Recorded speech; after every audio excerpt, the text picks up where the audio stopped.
I should have totally did this. Happy Friday. I should have did this on StreamYard, but once I started it, I realized, once I set it up, I realized it was on mobile live. Yeah, but that's my life.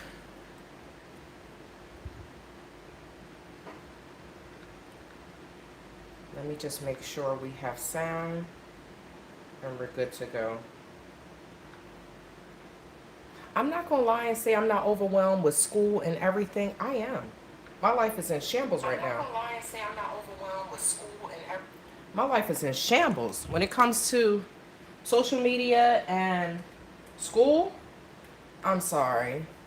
I think school is gonna always trump social media, right? Because school is more important. Do you agree? All right. So here we go. I hope everyone is having a great Friday. It has been a little cray cray for Tay Tay, but it's all good. I made it. My apologies for being late, but I'm not gonna lie and say I don't have a problem with time. I do. I feel like I can get everywhere in 10 minutes. That is not realistic, right? Some people have a problem with other things. I have a problem with time. And it's unfortunate. Oh no, my phone. It's unfortunate that I am African American because then people be like, oh my God, she on CP time. She's on color people time. It's really it's sad, right? But I wear that stereotype with I do. The S is on my chest. I really do have a problem with time. I couldn't even when I used to go to the club, I couldn't even get to the club before 11. They like, girl, you know it's free before 11. I'm like, well, I guess I'm paying because I can't get there on time. But welcome, welcome, welcome to another Friday Night Frights. I'm Travel with Tay Tay,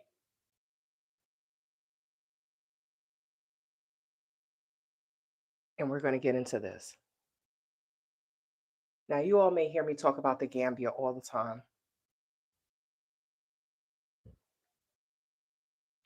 Excuse me, and that's because I have PTSD from what I've been through in the Gambia. Now, people may say that, oh, I didn't even know this was going. People may say that, the Gambia is the Gambia a safe country? It depends on who you ask. It truly depends on whom you ask or who you ask. Because if you ask these streamers that are living in the Gambia, they're going to tell you yes. Behind the scenes, it's going to be a totally different story. But we're going to see directly from, we're going to hear this directly from the horse's mouth, which are who? Gambians. And I'll let you make that decision on your own. This world, I'm not going to say the world is going crazy. The people in this world are absolutely insane. Greetings, Elisa. Elisa, happy Friday. Brooklyn, let me see. Okay, the comments just totally left. I'm going to open up my phone so I can read your comments in the meantime. I don't want to keep you all night. I do. It's raining out here, so it's very humid. Um, it's very nasty. As far as the humidity and things like that. Okay, I just turned the volume down. Hey, Brooklyn niece. Once Jalo left, it was a wrap. I agree. Was ousted. Yes. Greetings, Donna. Happy Friday. Happy Friday Night Frights, guys. You know, even with Yaya Jame, right? People are saying, some people will say, it depends on it depends on who you ask if Yaya was the best person to run the country, right? It totally depends on who you ask because, you know, I find it funny how people that have left the Gambia, right? People that have left the Gambia will say, "Oh, Yaya was a horrible president." I'm like, well, why did you leave? Right? You left. You're not going back to help your country. You're going back. You stunting on these people. You have 35 wives. Like, what exactly is happening here? Right? So, but the people that are still in the Gambia, oh no, no. I can tell you, Rene Marcus's brother, Madi De Souza, right? The one that robbed me, the one that is currently being prosecuted for my robbery. But it's like, when is this case going to end? But we're going to talk about the cases. We're going to talk about legal stuff. We're going to talk about a lot of stuff in the Gambia because there are people that still, I think someone told me, I'm just going to go for 3 days. I'm like, ma'am, it's going to take you almost 24 hours to get to the Gambia. You're just going to go for 3 days. If you're going for PP, just say you're going for the D. Just say that that's all you're going for. And I will have more respect, right? I will have more respect for it. But I know I understood what you said, Brooklyn. Howdy, Ali baby girl. Greetings and salutations, family. I feel like we got the gangster lean. Yes, I still have not put my TV on the wall because, like I said, I have to buy another TV. And I just don't do that. Do I have the money? Yes, but I don't like spending money. And it pisses me off that the back of this TV, one of the holes are stripped. What are the odds? Right? What are the odds?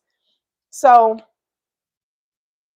when Yaya, it depends on who you ask if the Gambia is a safe country, because real talk, Yaya, I always say that Yaya, King Yaya, Professor Yaya, he started giving himself names. Eventually I want to have a guest on here to tell us about more about Yaya Jame. Now, Brooklyn. Oh, I'll leave that to what's her name?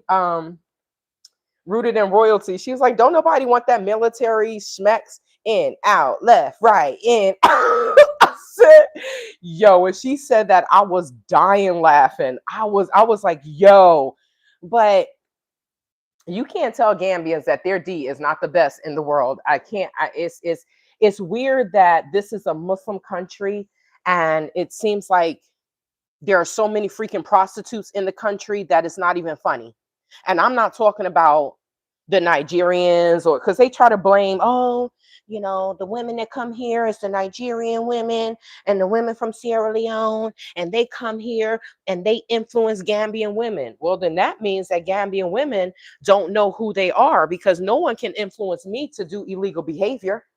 Can anybody influence y'all to do some illegal things? Because I know I'm not that friend where you say, oh, Jonte, Tay, I just went and unalived this person. Can you help me get rid of the BODY? No.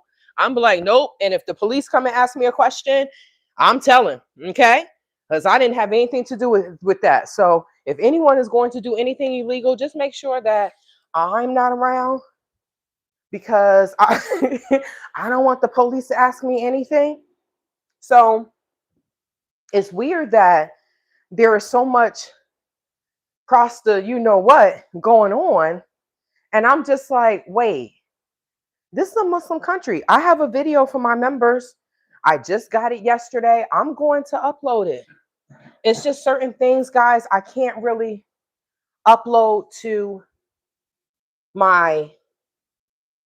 there's certain things I can't really talk about in the public, because some Gambians are very sensitive. And they'll come on my channel and they'll say, oh, you're lying, you're lying, you're lying. But then when Gambians say it, oh, yeah, you're telling the truth. And I'm like, oh, it's because I'm not Gambian that I can't speak on certain things. Please. They always speaking on America. Greetings, Saint. Child, this is all new. It wasn't like that years ago. So the crazy thing is the first time I went to the Gambia was in 2020. October of 2020 was the day that I went to the Gambia, and I can't even say I went to the Gambia. That was the time that I visited hell, and I realized that I live in heaven here in America. I visited hell. That place was absolute hell for me. No matter how much I tried to do right, I now know that God was telling me, I don't want you in that country. I only wanted you to expose the scammers. You decided to try to put a triangle in a circle hole. And this is why everything just went to crap, because that's not where I wanted you. That's my take on what God has said to me in regards to the Gambia, because he did not want me there. Nothing was good. The foundation work was good, right? But I didn't know that people behind the scenes was talking about the foundation work and this, and oh, she's taking money. And I'm like, wow, really? How much money do you think we got? But that's why I was transparent about what I did, because, your own people, unfortunately, some of your own people are the ones that, were jealous. And I'm like, well, all these people that were coming to the Gambia before me, y'all could have did this. Y'all could have did a foundation. Y'all could have did this, but it wasn't in their hearts and in their minds to do something like this, right? They just wanted to go there and do whatever. I don't know what the hell they want to go there and do. So when John May was there, John May wasn't a joke. If all of the things that's happening in the Gambia now, President Jammeh, my future husband, I love him. I swear to God, if I could meet that man, I'm going to Equatorial Guinea, though. I want to meet him. I do. I want to meet Yaya. But Jammeh he was so progressive for his day and time, right? When he ruled the Gambia, his mindset was an eye for an eye, right? So they were afraid to say his name in the country. They were, because they didn't know the junglers, right? His people were called the junglers. I think recently there was a article about one of the junglers they're trying to hold accountable for what has happened in the country, right? And he's arrested. They said that they dropped one of the charges, but he's going to be charged with two other charges, right? But that's neither here nor there. But Yaya told them, eat what you grow what you eat, right? People are in the Gambia talking about we're starving, we're hungry. But if you listen to your former president that said, eat what you grow what you eat, you will be healthy, right? They eat as much meat as America, right? And then they wonder why they still have all of these health issues. Everything is oil. If you see the dishes, you could see the oil. Just what is that doing? It's going to clog up your heart. They have the same illnesses that we have here. They just don't have as much of the C word as much as we have here, right? But yes, Saint, it's so much oil in the food, but Yaya said, eat what you grow what you eat. Yaya made sure that men that are making children, that are making babies, cannot just walk away. Yaya instituted child support. So when we are here in America, we're like, oh, the white man got to tell us how to take care of our children. Da, da, da. I hate child support because it shouldn't have to be that way. If you lay down with someone and you make a baby, then you should be man or woman enough to take care of that child, whether you are with them or not. The child still needs to be taken care of. But the same thing that is happening in America, that they always, this is not America. That's what people say on Facebook. This is not America. Gambia is not America. I'm like, I know. Believe me, I know. Because with the cases that I had, if this was America with the evidence, those ninjas would be in jail, right? With G assaulting me and it's on CCTV footage, and then he assaulted the wife. What was her name? Khadijah. Then he assaulted the other sister, right? You would have been in jail. The fact that these women did not prosecute him and didn't go to the police to prosecute him, didn't go forward with prosecuting him. I'm like, wait, so what are we doing here? So when people contact me and they say, oh, can you share this for what? Don't waste my damn time. You want me to share something. This was Denise, because Denise contacted me through Miss Cynthia. Miss Cynthia is the one that reached out to me and said, oh, there's a woman named Denise that want to talk to you because she got assaulted by G. Okay, So she got assaulted. The wife got assaulted. No one's saying anything. No one was there to support me when I got assaulted. But because I don't live in the country, it's like, oh, the legal system is like, oh, let me just waste waste her time because sooner or later she's gonna go back. So when people contact me and they're like, oh, can you help us? Can you why? Why should I help? Why should I use my platform to expose this person when you're not gonna do anything? But they'll tell you to come to the country. They will tell you to come to the country. But Yaya put child support in place. He made sure that there were gardens. I went to Pirang. He made sure that there were gardens.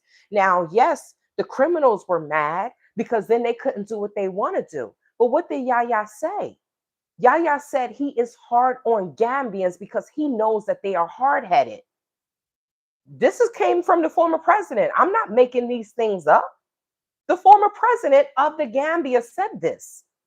He said, do not. He told the current administration in the Gambia, do not jeopardize the security of the country. You're about to see what's going on in the Gambia. Right now, you're about to see.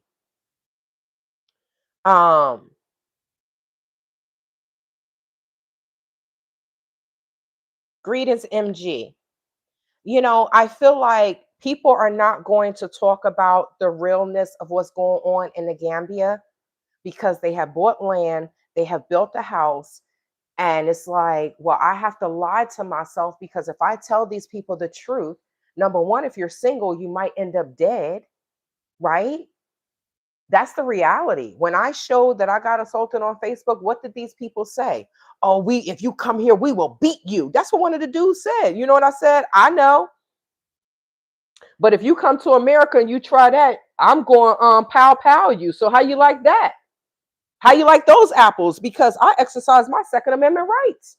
So if I feel that my life is being threatened, then what's going to happen, boo boo? You going to meet Allah or whoever you call your creator. But why is it so common in a predominantly Islamic country that men feel that they can put their hands on women and beat you into submission? So that's why a lot of people saying, sister, God bless you. Thank you for the super chat. I love you so much. Thank you so much. You know, you don't have to, you never have to give. Y'all know y'all never have to give to me, but I appreciate you when you do. You know, yes, I'm going to talk about that. I just feel like saying I'm going to talk about that. The fact that they feel like I don't understand, you know, it's a predominantly Islamic country, but they feel like, oh, if you don't agree with what I say, I'm going to beat you into submission. But what they fail to remember is that we're not Gambians. You can't tell us to come to your country and as a foreigner, as an American, as a Westerner, as they say, or a stranger, you cannot treat us the way you treat your Gambian women. They want our money. They want to date us. They want our money. And then they want to treat us like a Gambian woman. Many of us are independent. We don't need you for your money. I mean, unless they got like Uncle Njai, Uncle Taff money, most of these Gambians can't even support their American wife. So the woman is the man in these relationships, right? Now, Miss Saint says, remember what I went through. I think I shared what she went through, right? Many of us will go there and we want to volunteer. We're like, okay, whatever career we have in America, we go and we volunteer our services. And what happened? The sister went to go volunteer somewhere. She was told how to get where you're going. She was in the village. And, you know, a lot of the places look the same, right? So she got lost. There was some guy out on the dirt road, right? Correct me, Saint, if I'm wrong, but he tried to tell her, oh, I'm going to show you, come this way, I'll show you. He wanted her to go into the woods with him, right? What would he have done to her? So eventually, her husband and the husband's family came looking for her. Now, before that, if I'm not mistaken, there was two young girls. I don't know if they were teenagers or if they were underage, or well, teenagers are underage, but I don't know if they were teenagers or a little bit younger than that. But they weren't getting a good vibe from him, right? I don't know if he was trying to get them to come somewhere with them or whatever, but they weren't beat for him. Now he's telling a grown woman to come into the woods with him, right? She knows better than that. She like, man, I ain't beat for him. So then her husband and his family comes looking for her. So now this was funny. They come looking for her. Now, unfortunately, her husband wasn't honest about how unsafe the country was. Maybe he was oblivious to that. No disrespect to him, but he wasn't honest about how unsafe the Gambia was. So you said, Saint said, I was there with my husband, laugh out loud. That doesn't matter from what I see. My husband is Gambian. Okay. So she shared that. Um, um, Brooklyn says, I would never be in any African country without a man or a husband. Sometimes that doesn't mean anything. Bag got robbed and she had a husband. Miss Cynthia, sometimes look at what happened with the arrival. Sometimes it doesn't matter. It really doesn't matter, you know. Now, if the man is a man, right, and he ain't playing any games, then the Gambian dude may back down. But nowadays, I wish I had experienced the country when Yahya Jammeh was in office, because I only experienced the country when President Barrow was in office, and it was absolutely horrendous. I will stay my chocolate brown, beautiful behind in America. I don't need the Gambia day. So, okay, it is. It is a patriarchy continent, but it's false, because it's like, oh, I'm an African man, boom, boom, boom, bang on my chest, hear me roar, but I need your money. Well, I mean, what the hell, right? What does it say about an African man that only wants to take advantage of single Black women? That says a lot about said man, and I'm using air quotes. That says a lot about a man. All they want to do is, not all of them, but the majority of them, all they want to do is date, marry. Muslims are not even supposed to be dating. Date, marry. I'm going to get back to the story of Saint. Date, marry a foreigner so the foreigner can give them money and they can take care of their Gambian wife, their bald-headed Gambian wife. Real talk. The families won't accept you because you're not Gambian. So they'll smile in your face.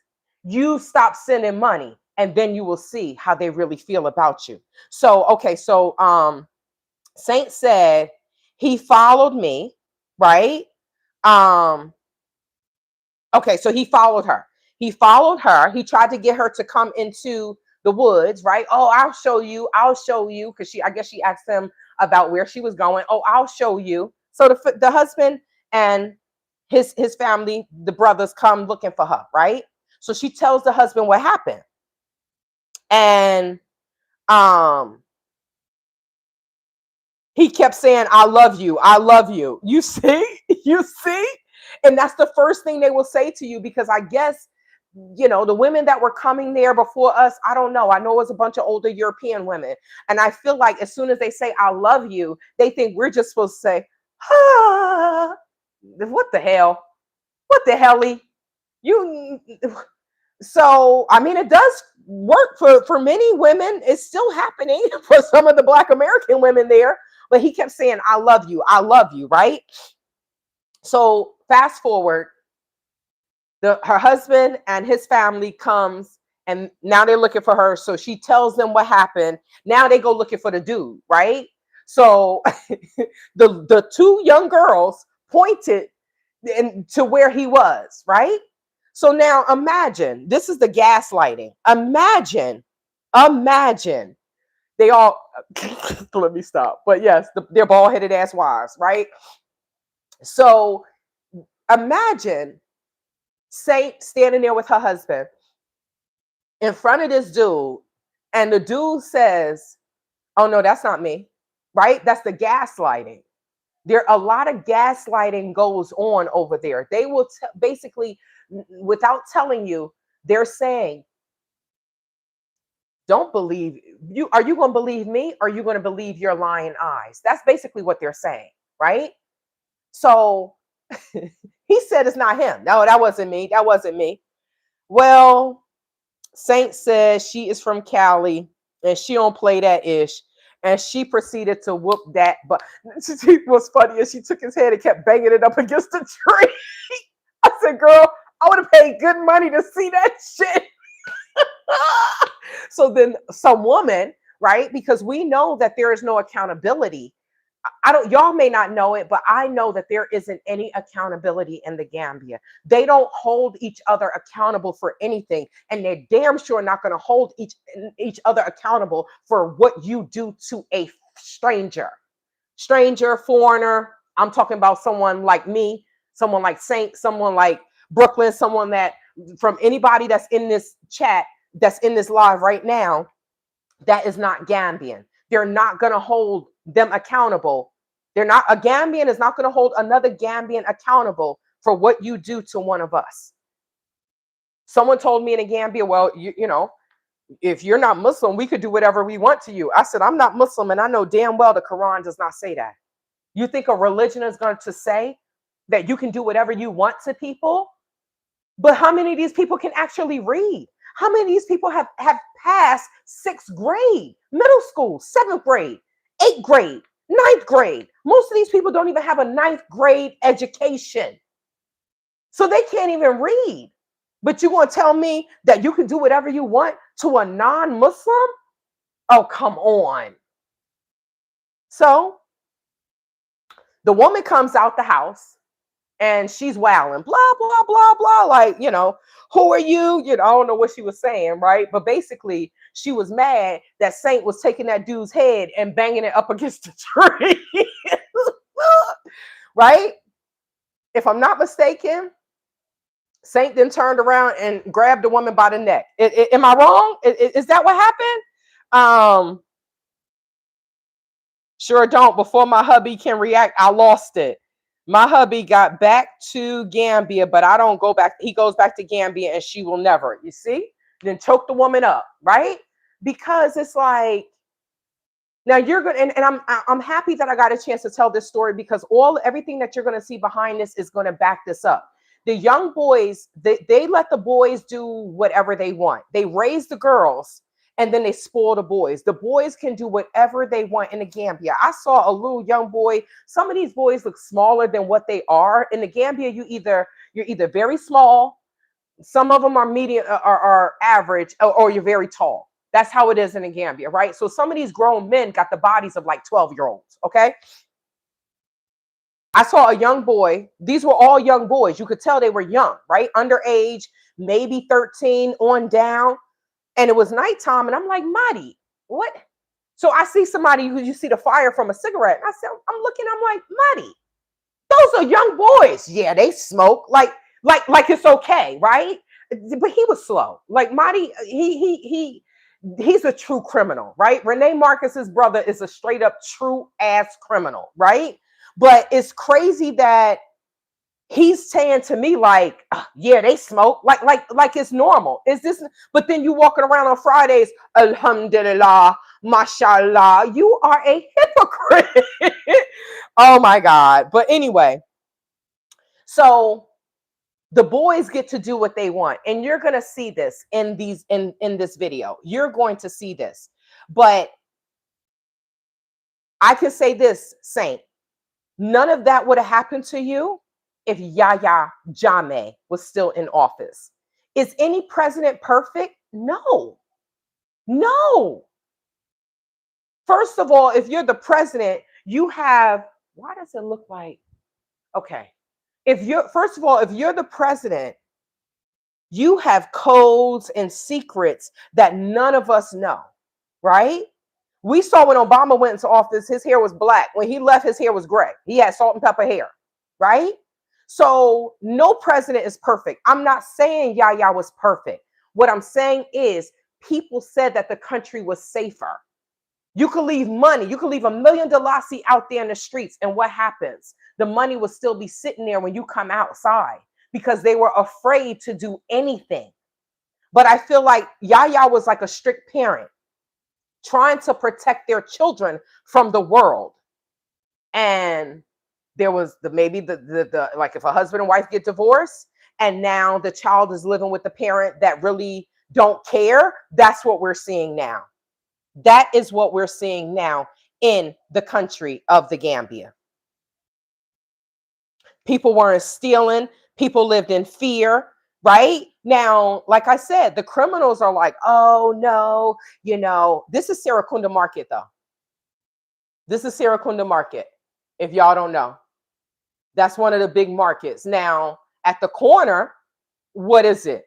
It's called the black market, where they sell stolen phones, stolen everything. And the police is right, literally walking distance from this building to this is maybe where Serakunda police station is compared to the black market. Now, I walked in there one day and what happened?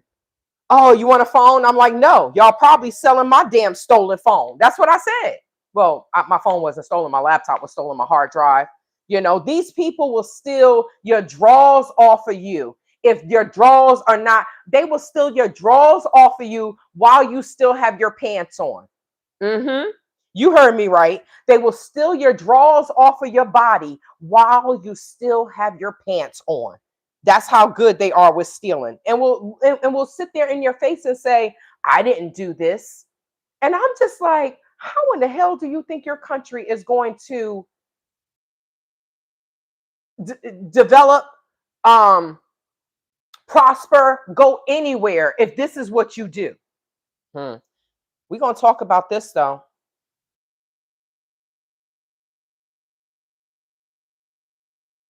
I'm scared of Senegal. Brooklyn, I'm scared of Senegal. Senegal, it may be, I don't know. I'm scared of Senegal because I got bit by a mosquito in Senegal when I was there for 6 hours, and I came back to America with malaria. So I'm kind of like, and I almost died. So I'm kind of scared of Senegal. But I just don't. I don't really want, after my experience in the Gambia, I don't really want to deal with Africa, period. I want to go to other countries in the world. Before I went to the Gambia, I was like, oh, I don't want to go to Europe. I don't want to go to any other countries. I just want to go to all the countries in Africa. But when I think about it, all of these countries are the same. If people that live in Senegal could come and stay in Gambia, people that live in Kenya can go and stay in the Gambia or go and stay in Senegal. If people that are from the Gambia can go and stay in Guinea-Bissau, why? Because the foundation of being a continental African is the same. Their religion may be Islam, but their job is to rob, steal, cheat, and scam you. So I don't want any parts of that. What's crazy is we are running from the oppressor here, right? Many of us want to run, oh my God, America's so racist, this, that, and the third, to go to a third world country in Africa because we think that these people are our brothers and our sisters, and we get treated even worse by people that look like us. I would love for someone to tell me, oh, I have a great story of living in Africa. I won't wait, and I won't hold my breath. Because if they're on social media, they're going to tell you anything because they need that money to keep coming in to live in these African countries. But I would love to be a fly on the wall when they turn that camera off and hear. Because I know the conversations I had with Bag. I know the conversations I had with my Aton and Matt, Miss L. I know the conversations I had with Rooted in Royalty. I know the conversations that I have with people that live in Africa or go back and forth. And if they say the same thing I say. But online, oh my God, this is paradise. I'm like, what in the hell? You know, those commercials, those videos with the dogs and the dog be turning their head like, what the hell? That's what I'll be thinking. Like, so we're just going to lie to our own people. Then how the hell are they any different from the people in the Gambia or in these countries in Africa that is scamming and cheating us? How are the Black Americans any different when they're lying to get you there? They don't have anywhere for you to stay. They can't really refer anyone to you, because if you meet someone and they do a good job for you and then you refer them, they may just do a horrible job for the next person. And then Gambia is different because you're dealing with products of incest. These people sleep with each other and make babies. So do their brains work properly? Do people, I mean, racist people that talk about the people that are here that have babies with each other, and they're like, oh, look at them, whatever is right. So it's no different from someone being white or black. If you're a product of incest, then your brain may not work properly. You may have a developmental delay. We may not see Down syndrome, but your brain is if you go to the Gambia and you talk to these people, some of these people, and you speak a little fast, all they're gonna say is yes, yes, yes, yes. That's it. Do they know what you're talking about? Nope. And like me, somebody said to me, well, it sounds like you're rapping when you talk. I mean, I'm from up top. I'm from, the Northeast. We do speak a little bit faster than people that live down south, right? They always say, y'all fast talkers, y'all fast talkers. We do talk fast. But our lives are faster up there as well. We just wake up, go to sleep, wake up, go to sleep, wake up, go. You know what I mean? So it's just that fast-paced lifestyle. But they say it sounds like we're rapping when we're talking. And then US English is totally different from British English. And this is a British country. This is a British colonized country. In it, right? That's how they say, isn't it? In it. Okay, so stealing in the house of Allah. Y'all saw that where they were stealing in the mosque.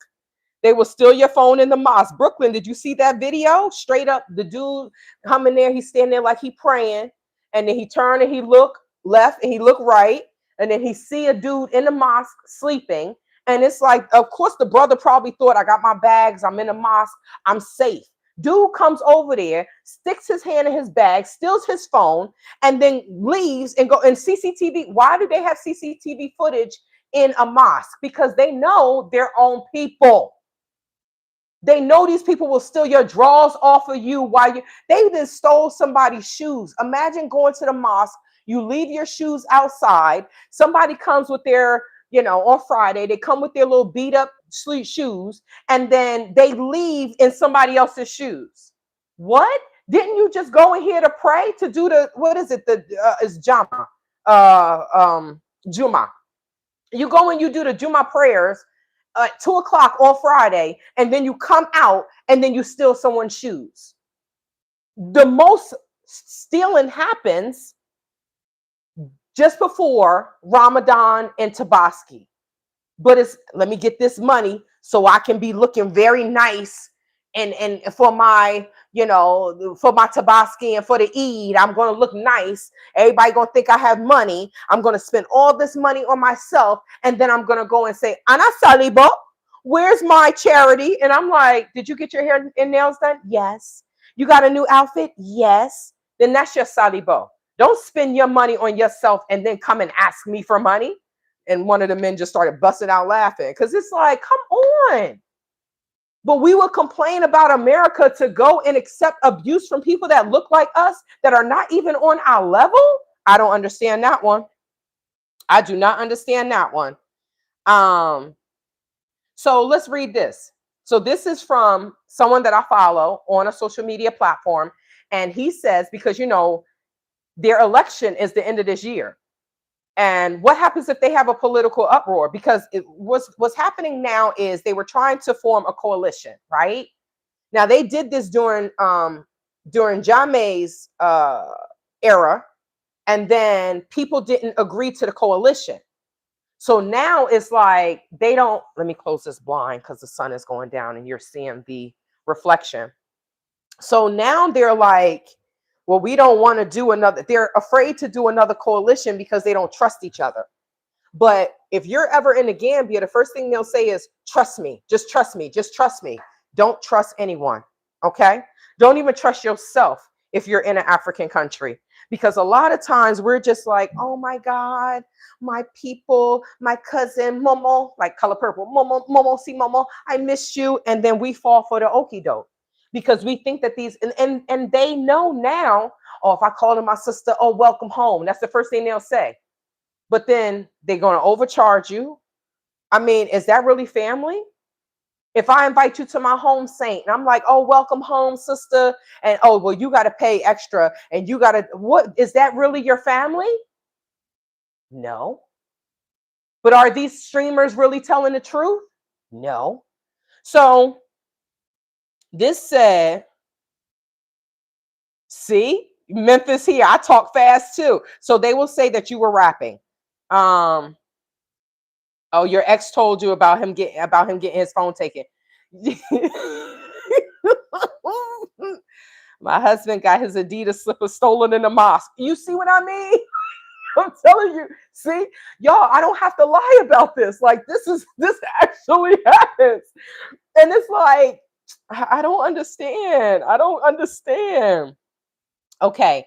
Most of them don't like Americans. That part, MJ, I'm seeing the J. MG.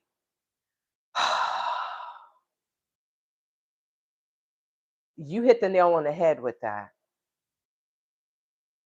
And as long as you're giving, everything is okay. You stop giving, and then you'll see. Do you know how many people that have never been to the Gambia will argue with me about what is going on there? Oh, I don't think that's true. And then they'll come back and say, oh, yeah, you were telling the truth. And I'm just like, I'm looking at the phone and I'm saying to myself, ma'am, why did you think that I was lying? Is it because you're older than me and this man is finessing you? I don't know. I don't understand. I truly don't get it. But when you tell someone no, they don't really like us. If you're ever in Africa, if you're in Africa now, or if you ever go to Africa, you wear your sunglasses and just look around. You will see how the women look at you. You'll see how the dudes look at you. These people don't like us. I'm not saying it's everyone, but many of them do not like us. And then you think about it. If the Gambia had a slave castle, then that means they got rid of their own people. So if they got rid of their own people, and now we come back, we look good at the age of 40. Most 40-year-olds don't look like us. They're not working out. They're not going to the gym. They're not eating right. They're not taking care of themselves. They don't wear their natural hair. None of this stuff, right? And then we come back and we got money. Their dudes want us. I've never been a man, so I can't speak from the men's aspect, right?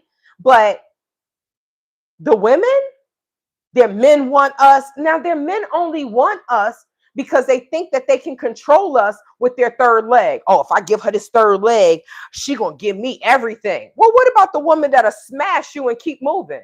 Because there are some women that are like that too. Let me drink my protein shake. There's some women that'll be like, oh, you know what? Let me hit this and move on. Okay?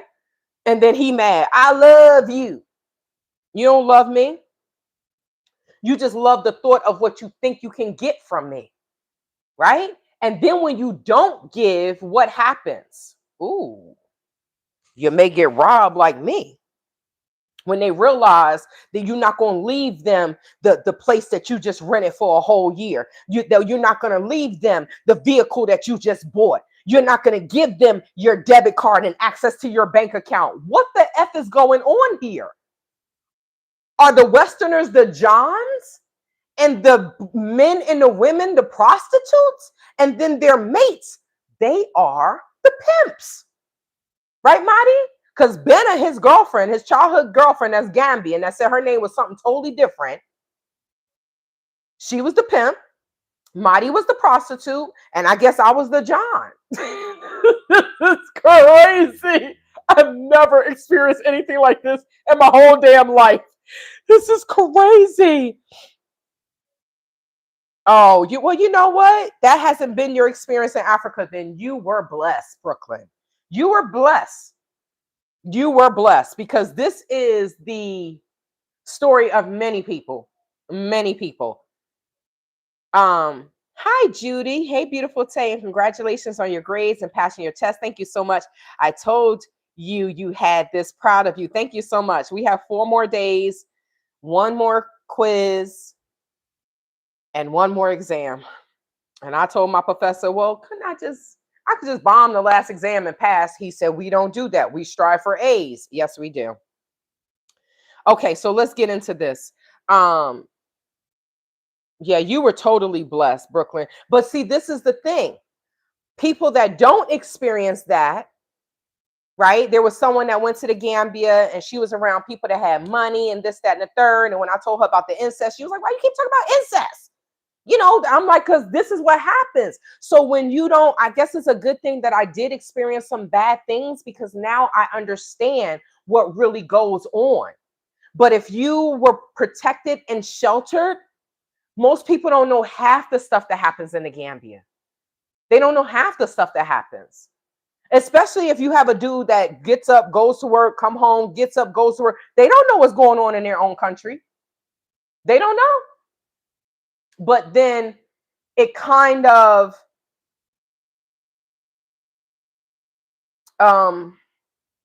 it sets the Westerner up for failure, right? Because they think that, well, I don't think that this is happening in the Gambia, and certain things are actually happening. So I say to anyone that did not experience the things that I went through or the things that I saw, you were blessed. You were blessed beyond measure. Okay, so now let's talk about this. So this person says, has President Adama Barrow come out to address the reckless and brutal unalivings in the country? No. So therefore, Gambians, be wise because this dude doesn't care about the lives of Gambians. He is fully protected with his kids. So therefore, me and you, our lives are at risk. Who might be next? Let's vote out this government and vote for a government that will protect us and our wealth.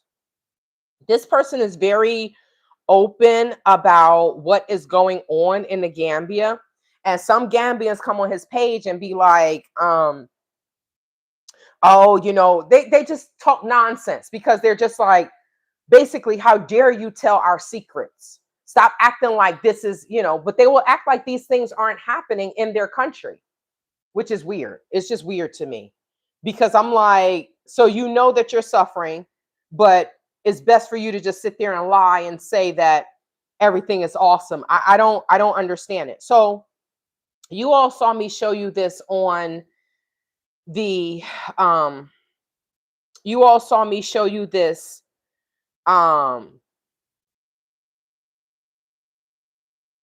you were blessed, Brooklyn. You were blessed. Was your husband Gambian or was he American? You were really blessed to be heavily protected. But hold on. When they say the Gambia is so safe, why did you need to be heavily protected in a safe country? And that's I'm being I'm being facetious. I'm it's a rhetorical question, right? Because if the Gambia is so safe, why would someone have to be heavily protected? Right? Because that is exactly what these streamers are saying. It's safe. You safe. It's paradise, but it's not. If it was so safe, would it be a third world country? Now the Gambia used to be safer, but the Gambia was straight up shit from the time I went in October of 2020. I don't know when Barrow took over and Yaya was exiled out the country. Ironically, he's in the country that I'm from, Equatorial Guinea. I'm like, oh, I can't wait to go there and be like, I know Uncle Yaya Jammeh. Where is my husband? He's a Gambian. Okay. So he knew, he knew. And sometimes you're protected. Sometimes people are protected. Sometimes it's a false sense of protection.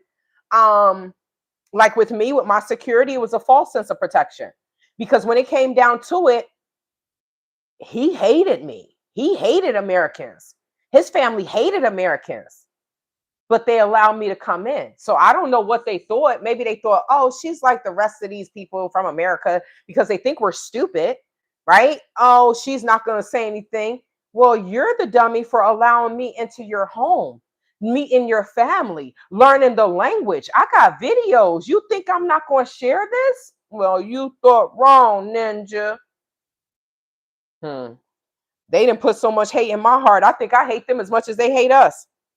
It was so wild to me that women were being unalive. It's just, sis, like I said, you were protected. But a lot of times they're taught to keep these things a secret, right? So when certain things are going down, they'll speak in their language so you don't know what's going on. But I let them speak in Wolof because that way I understand it.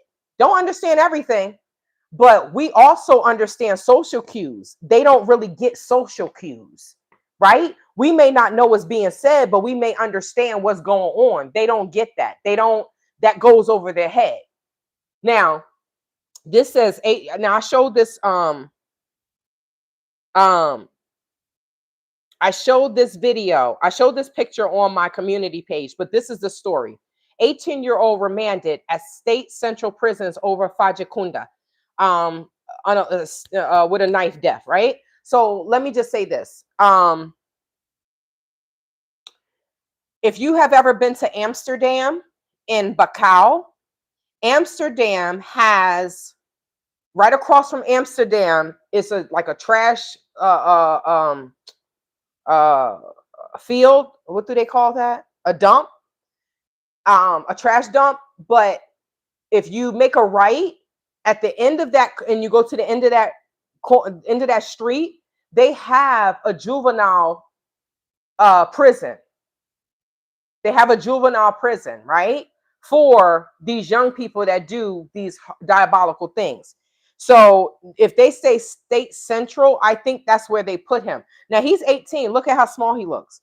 This says Mohammed Sane, and everyone has an alias. I don't know if y'all know this, but everyone has an alias there. They be like, oh, my name is so-and-so and so-and-so, but they call me so-and-so and so-and-so, right? If you have an alias, it's hard to track people that have the same name. Number one, they say, oh, we're African. You have Middle Eastern names, but they want to say that we don't. Oh, you're not African. You don't even know who you are. They don't have African names. They have Middle Eastern names. These are Arabic names, but you want to say we don't know who we are? Please. Then why y'all running around in the Gambia dressed like us and acting like us? Evidently, they have the cultural identity crisis. Not us. Well, some of us do. Not me. So his nickname is, his alias is Mara. Mara is accused of fatally unaliving Dauda Baye, 23. So an 18-year-old unalived a 23-year-old at St. Charles Hall on June 21st of 2026. His case was transferred to the high court. So some of these magistrate courts, which are like the state courts, and then the magistrate court is like superior court. Some of these magistrate cases are being transferred to the high court because they are not equipped to deal with these type of crimes. You're going to see that. You're going to see that. So now I don't know where St. Charles Hall is, but this 18-year-old, like I said, Mohammed Sane, Muhammad, he was remanded, is currently, so he is remanded to Mile 2 because he's 18. He was not sent to the juvenile prison. He was sent to Mile 2 Central Prison. I don't know if that's Banjul. It's going towards Banjul. After being accused of unaliving 23-year-old Dauda Baye to death during a fight at St. Charles Hall in Fajikunda.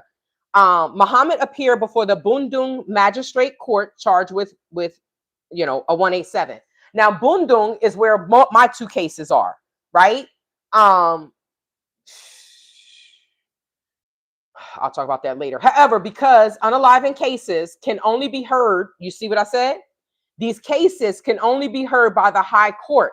the magistrate transferred the case to the Special Criminal Division of the High Court and ordered that he remain in custody until his next court appearance. Oh, this says Tay, but it's T, right? They should have said the, right? The incident happened during a fight involving the deceased man and another man. Muhammad alleged, now this, from what this is saying, the incident happened during a fight involving the deceased and another man, right? So Muhammad, aka, how you going to have the name Muhammad and this is what you're doing? Your name is not matching your actions, my ninja. But this is what happens there. Muhammad allegedly took out a blah blah blah from another person. He took because they want to talk about, oh, y'all Americans always carrying pow pow pows, but y'all always carrying a KNIFE. Because that's what they do. They don't have the pow pows, but we know a KNIFE is way more personal, right? That's someone's body. You're feeling someone's body as you're pushing against them.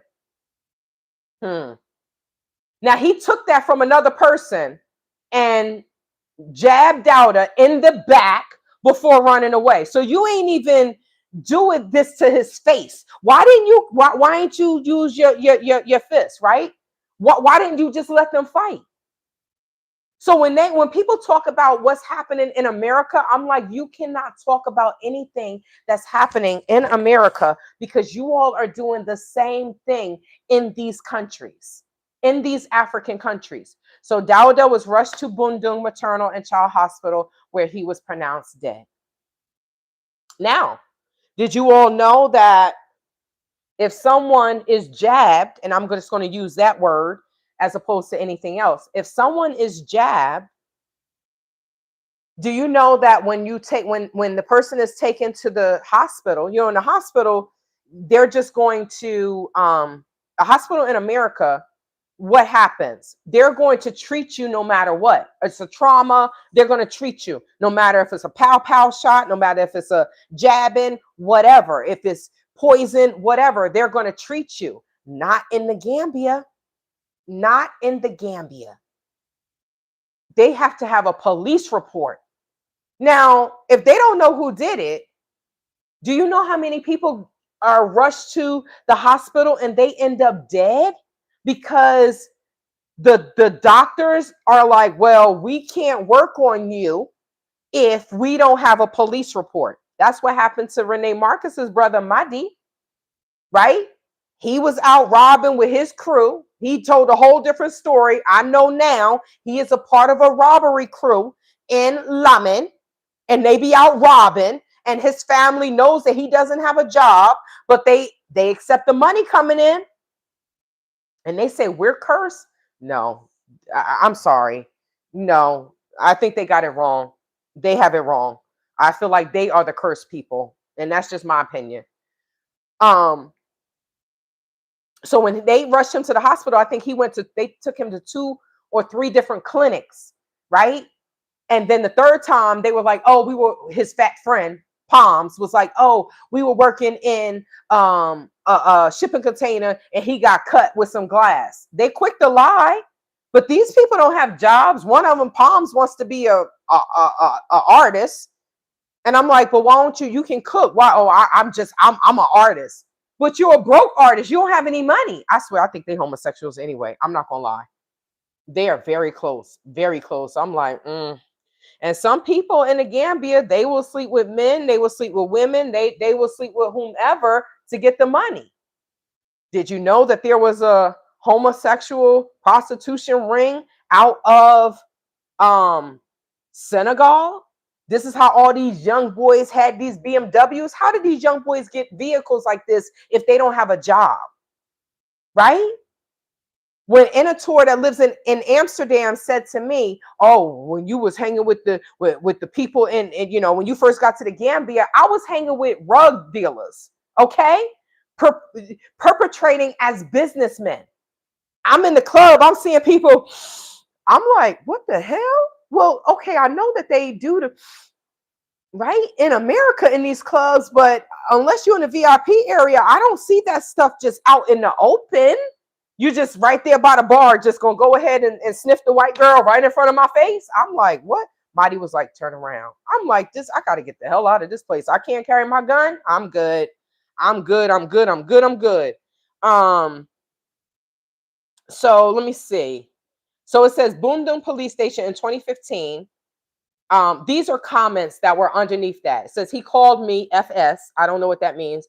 I fear the future of this country because most of the young boys never fear to jab someone with an object that can cause death or bodily harm. That's what is happening now in the Gambia, right? Keba Samora says is all about the rugs they use, but for him, this will be his end. You see, these people, I don't. Oh Lord Jesus Christ! But they'll never pick up a book. They'll pick up a phone, but they'll never pick up a book to learn how to read or go to school or do something, right? Emmanuel says lack of discipline in Gambia, alcohol, pills, cocaine everywhere. And that is, what did I just say? That's true. They have, don't you know crystal meth is in the Gambia? These people could barely drink alcohol without becoming belligerent. Ask G, right? G says, I'm not supposed to drink alcohol because I'm a Muslim. So when I drink, I get crazy. So what does that tell you? Maybe you should stop drinking alcohol, right? Pills, they got Molly. The dude that Kwesi sent to come and get me, the immigrations officer, what's his name? Abdul Kol. He doesn't drink, he doesn't smoke, but he loves them Mollies. I told y'all what I saw in the club. See, lack of discipline in Gambia, alcohol, pills, cocaine everywhere. What does Emmanuel say? Oh man, okay. All right, so let me just let this go through because I want to see the comment at the bottom. Emmanuel says, say it again. Because that's what's happening in the Gambia. Unfortunately, that's what's happening. They have all of these Lebanese stores and the Indian stores. All of these stores sell alcohol. All of these stores sell alcohol, and that alcohol is strong. They sell Verdi. What is that's an energy drink. You see, Emmanuel says, say it again. It's an energy drink. It's a vodka energy drink. I had one of those. I was like, damn, this is strong. All I want to do is party when I drink, though. But get this, I don't even really drink in America. When I go to the Gambia, boy, you better drink yourself into oblivion. you better drink or smoke yourself into oblivion being in those shithole countries. So Jadon Faya, I don't know if that's somebody's real name because they have fake names, says he will get old and gray in mile 2. If your parents fails to discipline you, mile 2 will discipline you. Awa Camera says, I'm speechless. Alimami Bangora, right? Bangora, that's the dude that I was telling you about that married his niece and brought her here. I wonder what ICE is going to do to him. Gambian boys, they're not taking any control. Come to Coastal Road, see for yourself. So Ali Mami is basically saying, come over here to Coastal Road. We got something for that ass. That's what he's saying, right? But it's where the parents? Where are these strong African men to raise their sons? Not because when I see these young people, the parents, the fathers, and the mothers will say, oh, you know, these children, oh, he's stubborn. And I'm like, wait, so you're telling me you can't control a 1-year-old? Wow. Well, maybe you shouldn't be able to reproduce. Sorry, not sorry. So this says shock in Sukata, right? Sukata, it says earlier this week, we received a disturbing complaint from a young woman in Sukata claiming that a mother is preparing to marry off her 13-year-old daughter to a 40-year-old semester based in France. Yes, you heard that correctly. According to the complainant, the semester's twin brother, who lives in the Gambia, right? So let me just say what a semester is, because y'all might be like, well, what the hell is a semester? You would think that a semester has to do with college. It doesn't. It's just it means someone that is from the Gambia and they have traveled outside of the Gambia. So that's what a semester is, right? Has nothing to do with school. So it says the semester's twin brother, who lives in the Gambia, identified the young woman and approached her family with a marriage proposal. What did I say about prostitution? Y'all think I'll be lying? Why? Now, the twin brother should have said to his brother, no, that is nasty. And why can't you get someone in France that's with you? Why can't you date someone your own age? Okay, so the semester's family has since completed all the required traditional marriage obligations and is now waiting for the girl's family to announce a wedding date.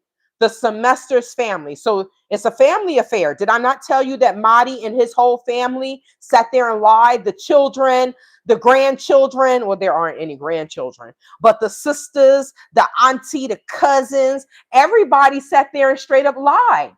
So the whole family, if you don't know, the whole family will be down with the lie and the scam. Now, nobody in this semester's family thought, this girl is 13. Why would a 40-year-old man want to be with a 13-year-old? It is still unclear whether the 13-year-old will be allowed to continue her education once she is married. What can a 13-year-old do for a 40-year-old? Diabolical. When we contacted the girl's mother to inform her that the child marriage is illegal and that arranging such a marriage could result in criminal prosecution and imprisonment, she abruptly ended the call. Oh, you caught me in my illegal behavior, right? Now, why would she do that? The mother is imposing all of this psychological and future physical trauma on their child, right? With selling her to a 40-year-old. That's absolutely insane. So it says that we hope that the relevant authorities, including the Ministry of Gender, Children, and Social Welfare, will act swiftly to investigate the allegations, take all necessary steps to protect the young woman's rights, safety, and future. So my mic died. I was checking it, but I got so into the story that I didn't check the other one, and my mic had died like 10 minutes ago. But I'll chop this up. But I'll chop that part out and then just keep going. The only thing is the comments are going to be gone.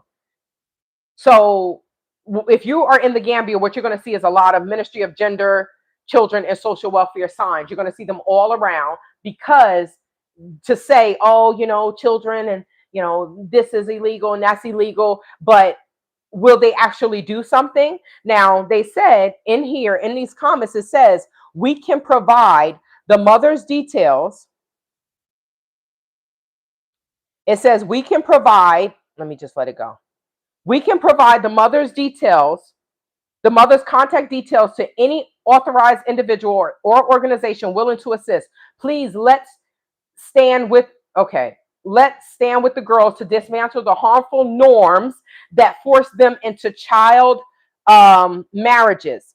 And that's the crazy part, because it said norms, because this is normal in the Gambia.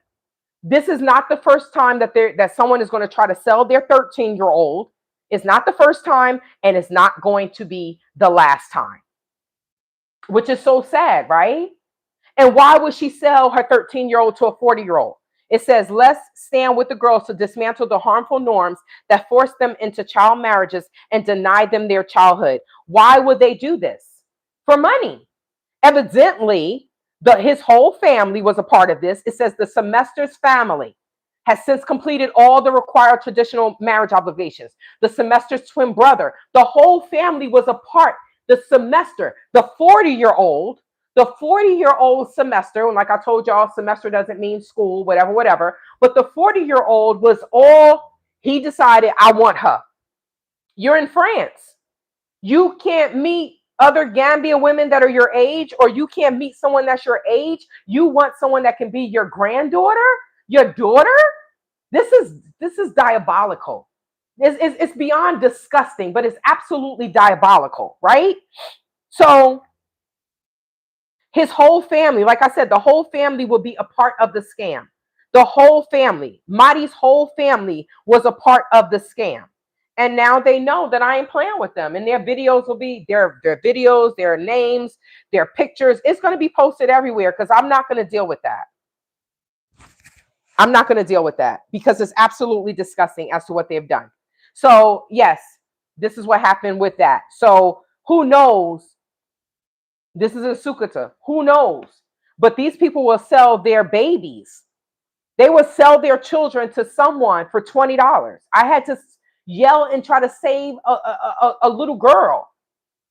And then what did someone come on my page and say? Oh, you were the only one that was screaming like a crazy person. First of all, I wasn't screaming. But I'm going to tell this man to get his hands off of this little girl. Why wouldn't I?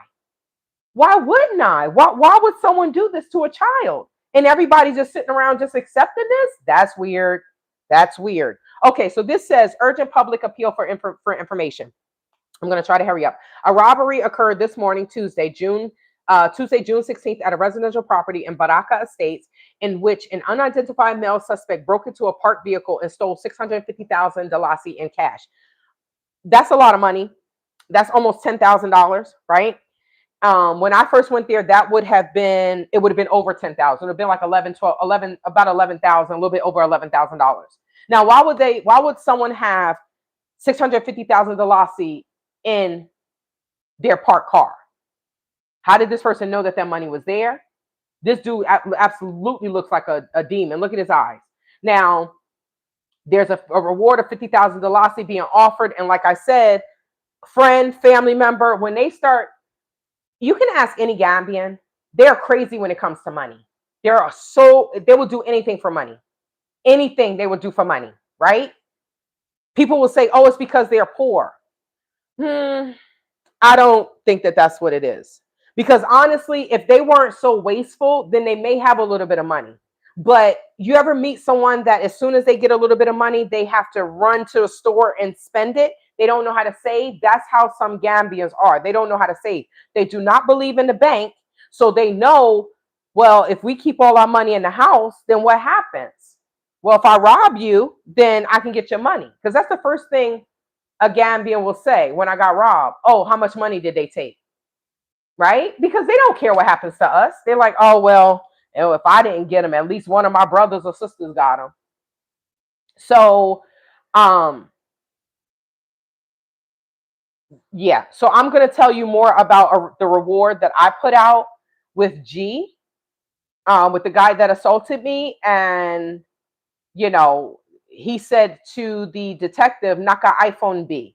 And him saying that to the detective, I'm like, I know enough Wolof.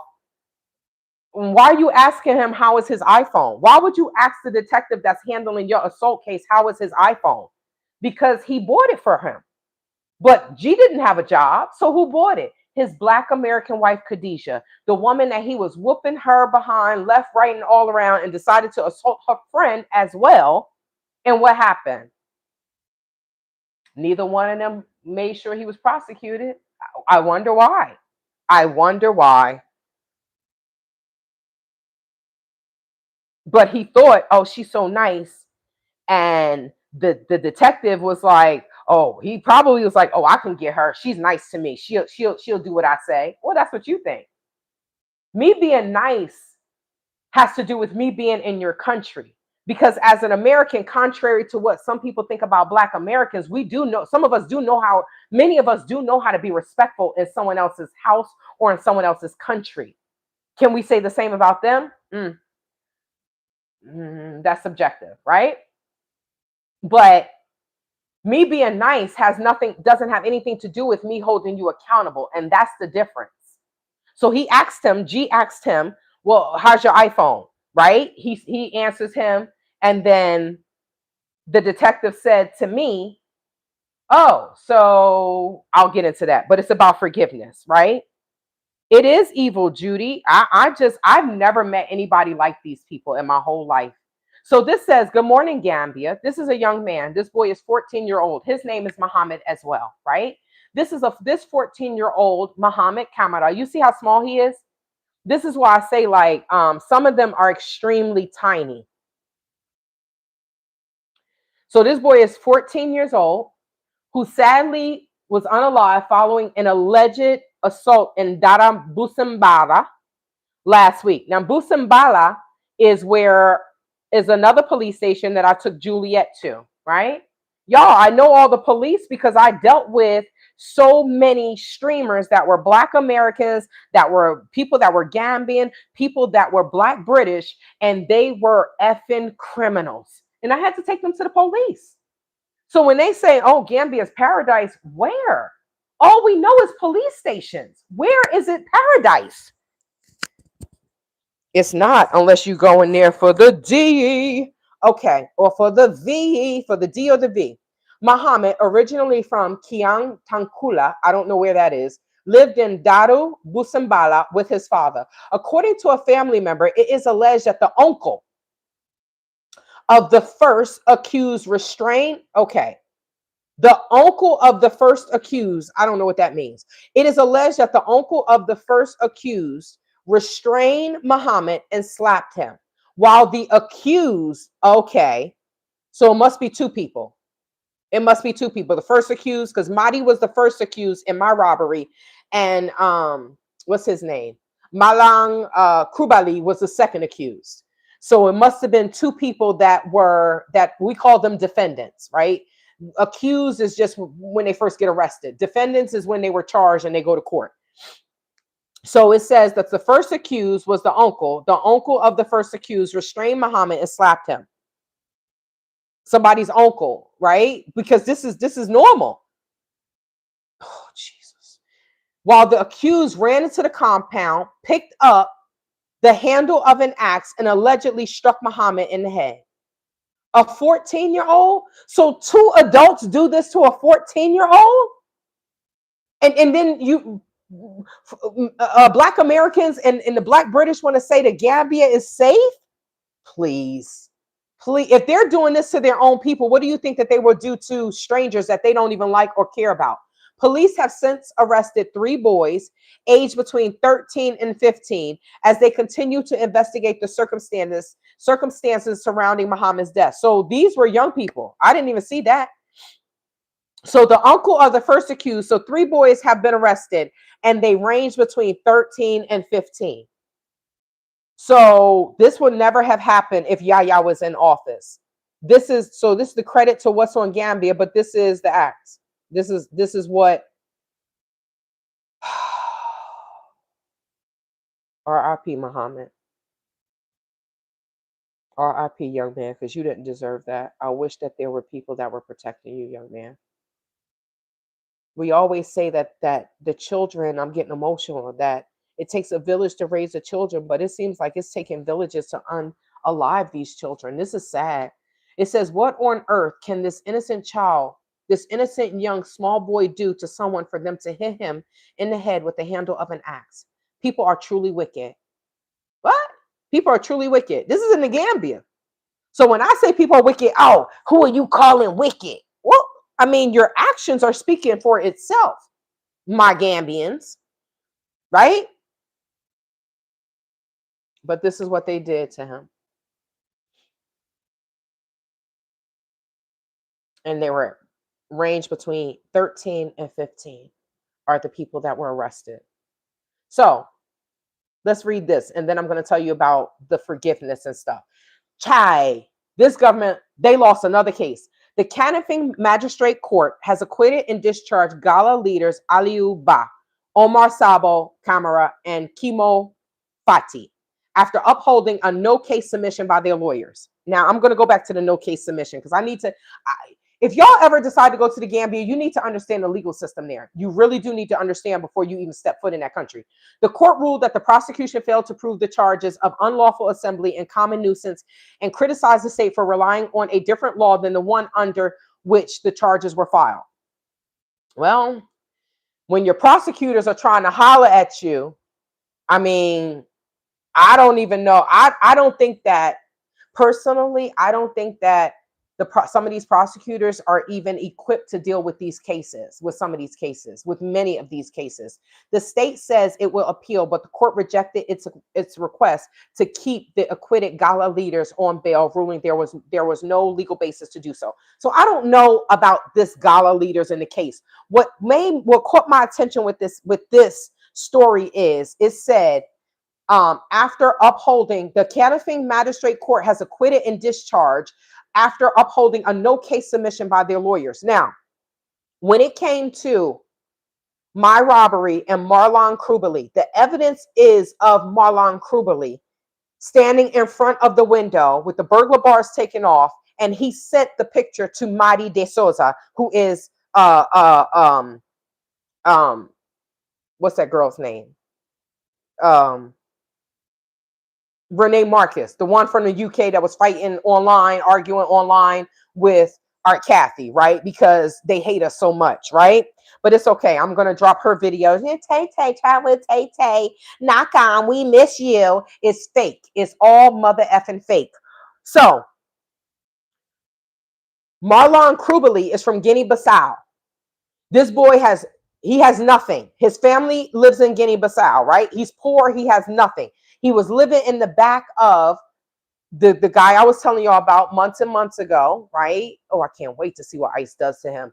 But Ibrahima Bangora that lives in Washington State, right? The nurse practitioner that I was telling you about that married his niece and committed immigration fraud and criminal incest and all this other crimes that he has done. But he thought that he could take his crimes right from Gambia and still bring it right here to America. Now, Ibrahima is 50 some odd years old. He married his niece who was 26 years old and brought her here, just like the 40-year-old wanted to marry a 13-year-old and bring her to France, right? This is normal for them. This is normal behavior for them. I don't know if it's Islam or if it's African culture. I don't know. I think it's Islam. I really do think it's Islam, where you could just marry your family members. But I don't know about marrying children. And it's just weird, just weird. So now,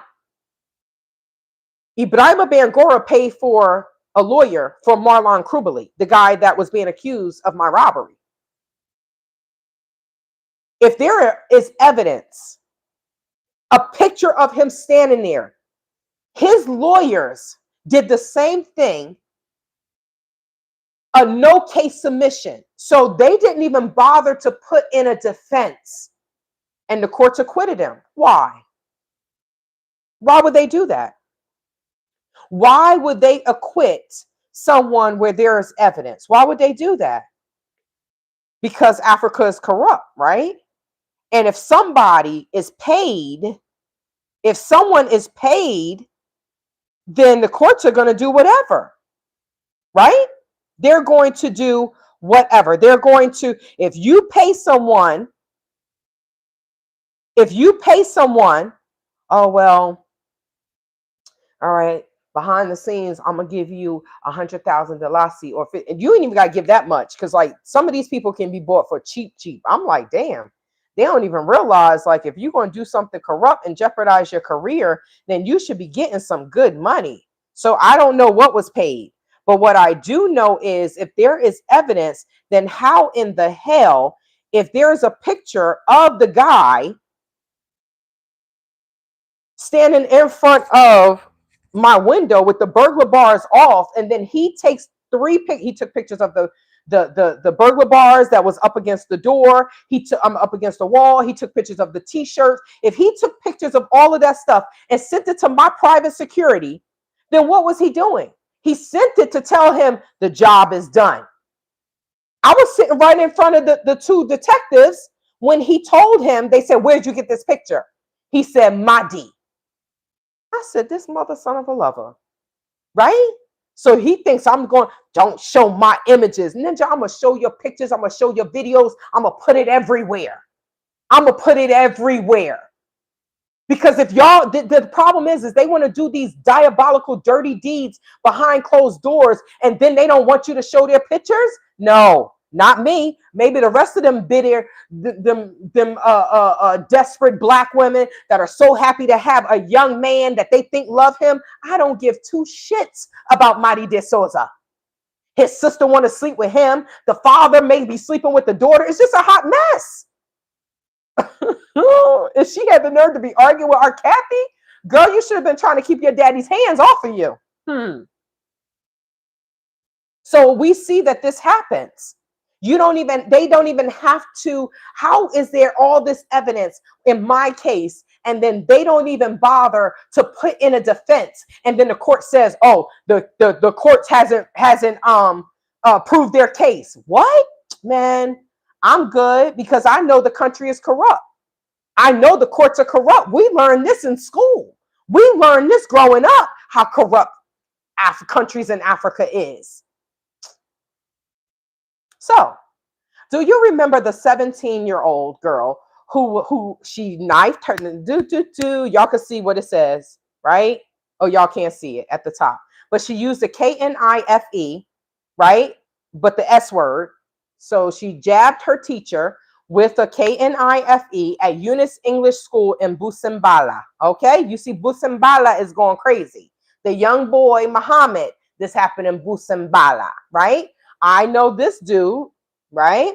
Y'all, I know of many of the police and prosecutors because of my experience in that shithole of a country. So the teacher declined to forgive her and decided to pursue the matter through the courts. I'm going to explain the word forgive to you all because it's very weird, right? Because I'm going to explain it to y'all. After a trial that lasted nearly a year, the young woman has been found guilty by the Brikama Children's Court. She has been sentenced to 3 years in a state correctional facility. That's the juvenile prison, right? The court has also ordered her parents to pay 300,000 dalasi in compensation to the teacher. Now, many of you all may say, well, what is 300,000 dalasi? Let me tell you how much 300,000. Wait, I need another device. Wait, then let's take 30. Oh, hey, wait, here's my calculator. I don't have the calculator on the phone that I'm using to look at your comments. So if you take 300,000 and you divide it by 72, I'm just saying 72 dalasi per $1 US. I don't know what the exchange rate is. I don't care. But that is basically $4,166. That might as well be $1 million. It's like if someone sues you for any of y'all or sues anyone for 300,000 US dollars. That's a lot of money, right? Mm-hmm. For them, that's a whole lot of money for them. 4,000, 300,000 dalasi, that's a lot of money for them.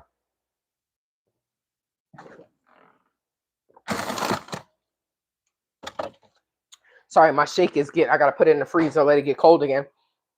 That is a whole lot of money for them. So the family has to pay. The court has also ordered her parents to pay the 300,000 in compensation to the teacher, right? Now, let's go back to the teacher declined to forgive her, right? So when I was assaulted by Jibby and Jai, the detective said, I told y'all he paid the detective with the phone, whatever. So the detective said, oh, why don't you, now G is sitting in a chair. I'm sitting across from the detective, and the detective says, why don't you, no, I'm sitting beside the detective, right? And the detective is in between me and G. We're sitting at the desk. G is sitting at the chair by the window. So the detective says, why don't you forgive him? And I said, oh, I forgive him. So when are we going to see the prosecutor? Right? And he was like, then you don't forgive him. I said, sir, please don't tell me how to forgive someone, right? Because there's a difference in forgiving someone and holding them accountable. G knew what he was doing. So this teacher was smart. When they say forgive, I was speaking to a Gambian the other day, and they were like, man, that's bullshit. He said it. He said that forgive stuff is bullshit. It's all bullshit. It's bullshit, right? Because when they say forgive, they want you to just let it go. So she took a knife and jabbed her teacher And then it's like, oh, you not gonna forgive her? What? He could have died. So they don't forgive. They'll tell you to forgive. Gambians do not forgive. One of the dudes that was on my foundation was like, oh, Shantae don't forgive. So he's smiling in my face, right? Oh, Shantae don't forgive. How can you forgive someone when you didn't get justice? At least this man got justice. I didn't get anything. And somebody gonna say to me, oh, you enjoying in America. When you coming back to the Gambia? I took that as you enjoying your life in America. When you coming back to hell to suffer with us? Not never, boo. I don't ever want to go back to hell. Shit. Go back to hell for what? No, no, no. America is my home. And with all the nonsense that goes on here, I will take it any day before dealing with the nonsense that goes on in the Gambia. And so you're just going to go through abuse, abuse, abuse without any justice? What does that breed? Hate and contempt? No, hate and resentment. So this is another group of young children. Another group of 13 to 15-year-olds that were arrested. Now, y'all remember the story I told you about the young man Muhammad, the 14-year-old in Busambala? These are the boys that did this. So it says flash report. Police investigate suspected unaliving of 14-year-old Dada Busambala. This is the young man. Y'all remember this young man that I showed you? Him. Right? So those are the people that did it. Well, those are the people, those are the accused, right? So this is the story as to what has happened. Where are these people parents? Where 13 and 15-year-olds are out doing this. The parents need to tell them to grease their feet in their, like, what the hell? These children are out here drinking, smoking. Oh, Jesus. Police are investigating. This was July 6, 2026. Police are investigating a suspected unaliving following the death of Muhammad. This is what I was telling y'all. 14-year-old student, West Coast region, WCR, Busambala. Preliminary findings indicate that the victim allegedly sustained fatal injuries after being assaulted by a group of individuals on Saturday, July 4th. The victim was initially taken to Sukuta Health Center and later referred to Kanifing General Hospital, where he sadly succumbed to his injuries.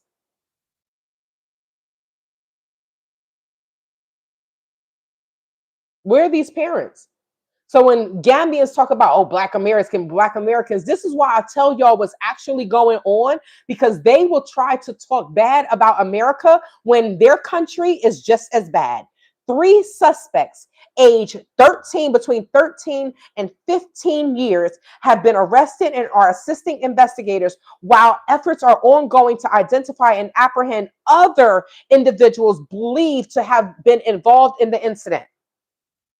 So you're telling me they have 3 people and there are more people that attacked a 13-year-old in a Muslim country, all the while saying, Alhamdulillah.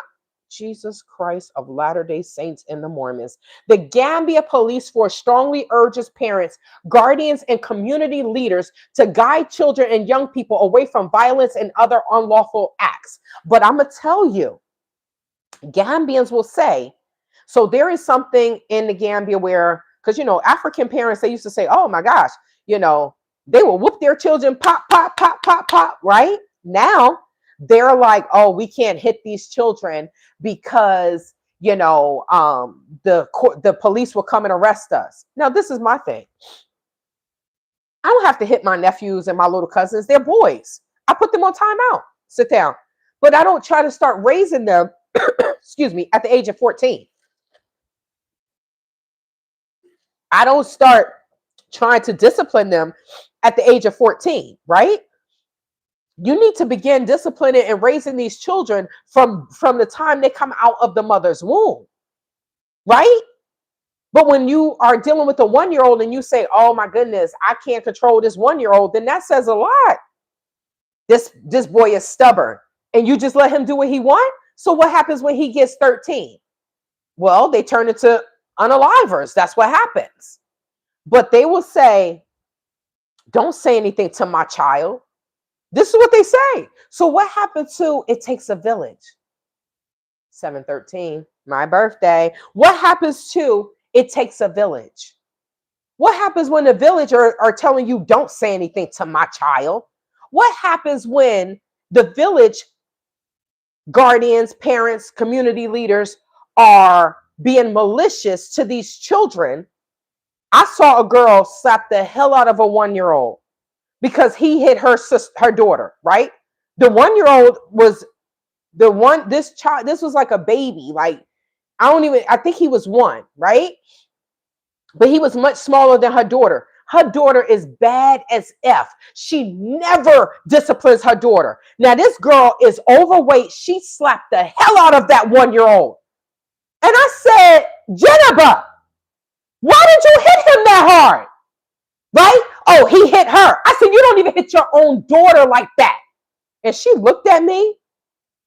The mother should have walked up to Jennifer and slapped the hell out of her. That's what should have happened. So this is why people will say, don't discipline my child, because they will be harder on their child or someone else's child than they are on theirs, because her daughter's a hot ass mess. Fatima is bad as fuck. Bad as hell. But she slapped the hell out of that little boy. Y'all, this is why I say I got to stay out of Gambia, because my behind will be locked up. I will be locked up. Because these people are diabolical. It's not all Gambians, but it's enough of them that are horrible enough that you don't even want to be around them. So they don't do anything, right? All right, so let's stop here. Y'all gonna be surprised when you hear this one. Good morning, Gambia. On Sunday, is my mic still on? Yes. Police were called to a house in Tujareng. So Tujareng is it's a little ways from the city, right? It's about 20-25 minutes. That's where the Exodus Alliance, what is it? Exodus family, Harmony and her fat ass boob wearing husband, right? And her lesbian mother. Shout out to my lesbian people. And her children, right? That's where they were in Tujareng. So police were called to a house in Tujareng after neighbors. You see how they spell neighbors? This is British English. This is not US English. After neighbors heard a young man crying for help. When officers arrived and entered the house, they found the young man with his hands tied and chains chains. These people can't write, around his ankle. The boy's guardian, identified as Pastor Daniel, was arrested and taken to Tujareng police station. Yes, you heard that right. The boy's guardian was identified as Pastor Daniel. Now, I don't know if Pastor Daniel was white, black, European, Asian, or Chinese, or Lebanese. I don't know what his nationality was, right? Or is. But according to a child's rights activist who contacted us, Pastor Daniel was later released and the young man was handed back to him. We are investigating the case. Was the police bribed? Now, let me just say this, y'all. When I see things like this, I didn't fully read this. I just saw what? Chain screenshot, right? I put this video together just before I had all the pictures and stuff, but y'all know I'm in school and I got a lot on my plate in school. School is just my priority right now, right? No disrespect to my channel members, no disrespect to my subscribers. School is just that's what's important right now. Greetings, Jesse Riley. So when I said, was the police bribed? We know that countries in Africa are corrupt. We know that the police are corrupt. So when Gambians say, oh, y'all police is doing this, y'all don't like y'all police, ask any Gambian, ask any foreigner in any country that you are in Africa, in Mexico, in Pakistan, How do y'all feel about y'all police? Oh, we hate our police. So it's funny when these people will say, even in the UK, right? Renee Marcus, oh, y'all police doing this to y'all. Well, what are y'all police doing to y'all? Because it isn't any different. Excuse me, y'all. It isn't any different. People that are in these third world countries, they do not like their police. But it's funny that they can point this, they can throw rocks at our glass house like they don't live in a glass house themselves. So they're investigating the case. Was the police involved? Bribed? I mean, if the police come to a home, and you're going to see this, if the police come to a home and they find that a young man has chain, he's tied around his hands. You can see this, right? You'll see the picture. He's tied around his hands. He has a chain around his ankle. The boy's guardian is Pastor Daniel, right? Look at the rope around. Look at look at this, right? You see this? So he was tied up around his ankle, around his hands, right? And what is the police doing? You're going to see what the police officer is doing.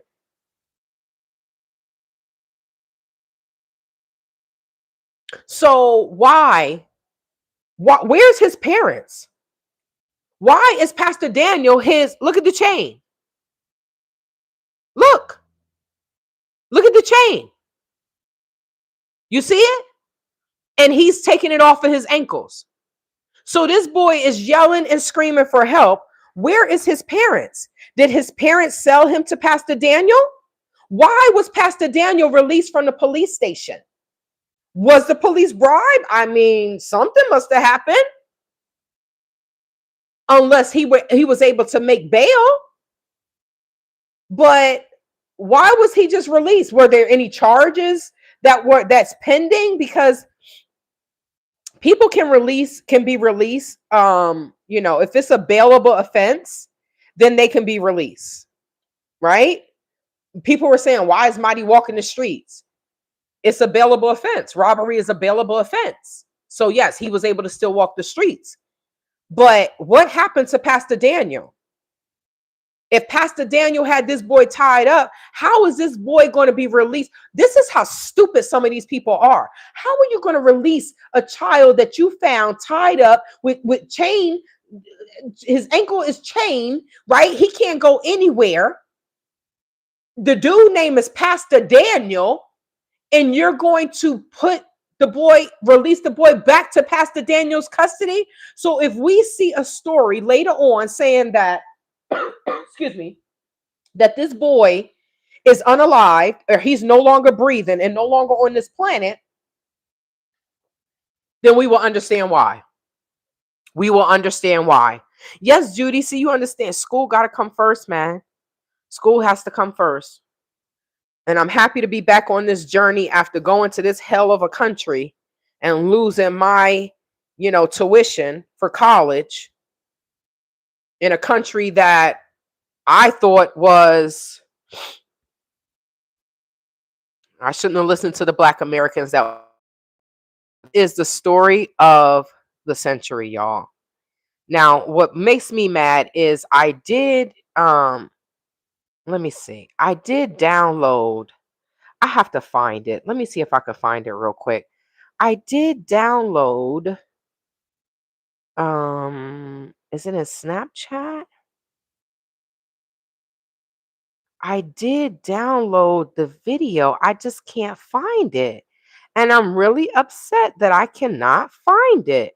So this dude right here, y'all, his name is Buba Jallo. Okay?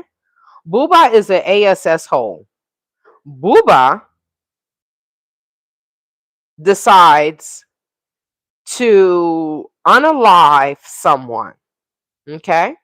So Buba unalive someone, and he jabbed him, right? And if you all will see how Buba reacted, this is absolutely insane. It's crazy that I cannot find the video that I downloaded. I have two phones, and I don't know where I downloaded it at. I just don't. It might be on the phone that I'm doing the live on now. But Booba decides, I'm going to be a jerk. I'm going to come out of court and this is how I'm going to react. Now, you see, I think she must be like a journalist, right? Now, people are very, very upset with Booba. I wanted to show you all, but I guess God didn't want me to show it. I wanted to show you all the video of him coming out of the courts, because the guy that he came out of the courts with, now I know him, right? This, y'all, if I'm not mistaken, ain't that the same guy? Hold on. That looked like the same guy that's here. I think that is him. Huh. That looks like the same guy. So I wanted to show you all the video because the guy that sure looks like him. You see the depression in his face? You see it all in his face. Because people that are from Gambia are saying, like, they can't believe that this is their Gambia. They can't believe it because they know that if Yaya was here, none of this stuff will be happening. But it's unfortunate when the criminals understand the legal system better than, oh, I do have that video. It's sad when the criminals understand the legal system better than the police, and they decide, well, it doesn't matter what we do because we're going to be taken to court.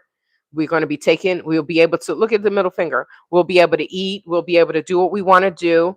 And who cares, right? Who cares? Now, what I want to show you is greetings. Hey, Purple Love. What I want to show you all, give me 1 second. I'm going to I want to show you all one thing, but let me just take the camera off. I want to show you all the video of, where is it? Here it is. Let me see. I want to show you all the video of him coming out of court. I can't believe that I don't have this video. I don't know where it is. I downloaded it somewhere. Okay, so let's rewind this. I'm not going to let y'all see the whole thing, but let me just show you all this. Okay. His name is Buba Jallo, right? And I'm going to tell you, let's let this play. And as in the meantime, I'm going to read to you all the logistics of what he has done. Thanks to the gossip mill. He is now this is the courthouse. This is Bundung. I know exactly where this is. Oh, here it is. It's right there. Right? I know exactly where this is because both of my cases are here at Bundung Courthouse. Bundung is Bundung. Bundung Courthouse, right? Because the Bruceby Magistrate Courthouse, the Bruceby Tribunal Courthouse by Turntable, it closed down, right? And honestly, they needed more. Bundung has a bigger courthouse. I think it has 2 courtrooms. Yes, it has 2 big courtrooms, and is needed. Why? Because these criminals are out of control in the Gambia. I'm the only American in the courthouse when I go. I'm the only American, you all. The only American. Everybody else is Gambian. These put the judge, my judge was like, the judge that was overseeing the robbery case was like, she was like, I have over 100 cases, right? They are worn down with these damn criminals. And the criminals don't care. This is why Yaya was so damn hard on Gambians, because he knew if there is no law and order, what happens? What happens? Everybody goes crazy. So look at this. You're going to see my prosecutor, my former prosecutor, right? He trying to holler at me. They're not worried about doing their jobs. They are worried about sleeping with people. Right? Right there. Right there. The guy that's in the front that's going to be walking out with him, I'm going to pause it, you all. So they were walking him in, and then I'm going to pause it when they're walking out, right? Him, right? That's Abdullah, right? He's a prosecutor. He was my prosecutor for the robbery case, okay? Huh. These people are not, it's a joke. Gambia is a fucking joke. It's a joke. It's a joke of a country. Now, listen to what he says. He's going to be talking big shit.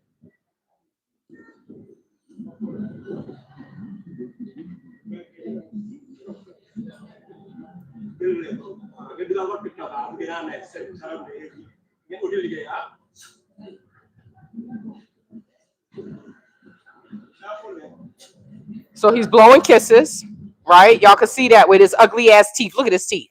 Look at his teeth, right? He's blowing kisses. He's sticking his middle finger up and he's blowing kisses. He's saying, F y'all, F y'all. So he's going to say in Wolof, put this on TikTok. Put this on TikTok. How do you say it? Put it on TikTok. Because y'all don't have, because that's the only thing y'all could do is put these videos. Y'all don't have shit else going for your life. Just put these videos on TikTok. And I guess he's talking to the journalists. But this is why Yaya was the way he was. Yuck mouth, Elisa. Yuck mouth.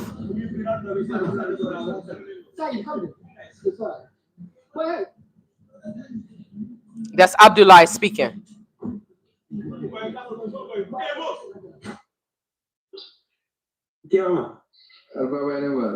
Oh, wait.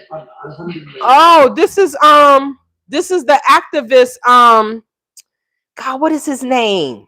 Bob Keta. So Bob Keta was in, let me just turn this down. Bob Keta was in, he is the one that was in he was held in jail for 2 years because his ex-wife lied and said that he raped his sister-in-law and the baby Muhammad was his. Right? Y'all heard me talk about 2-year-old Muhammad, right?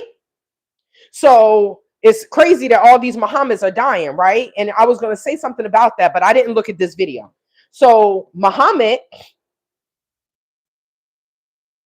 this Bob Keta's ex-wife, I can't stand her. I cannot stand her.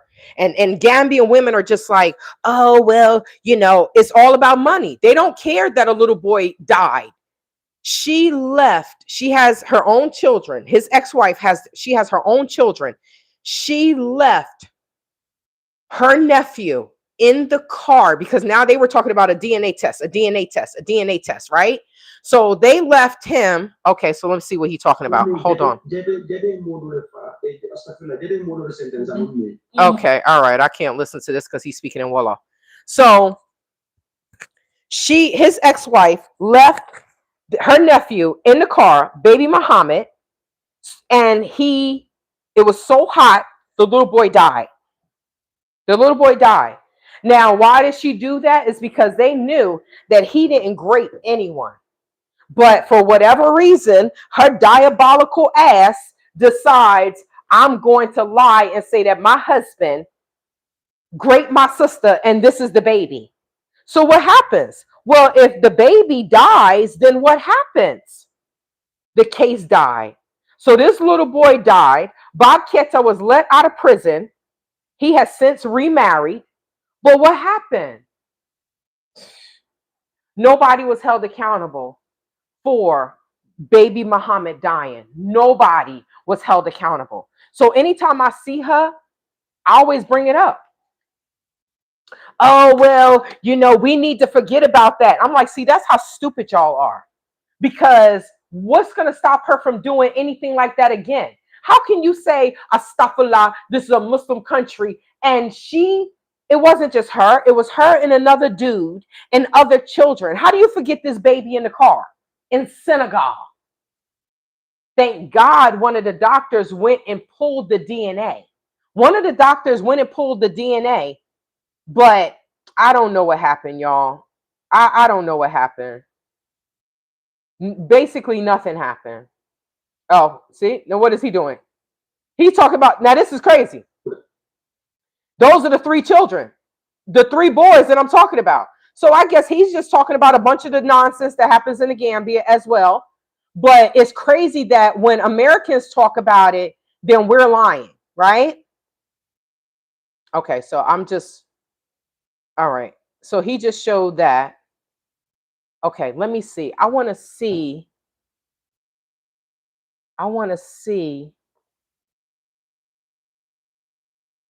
This is it. This is the same thing.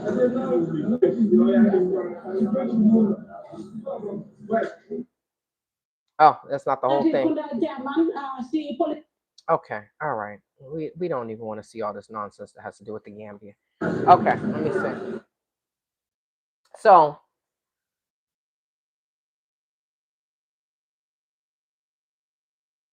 all right. I'm gonna close it out myself, right? Where's my chair? I don't have my chair. So we're just gonna do it this way.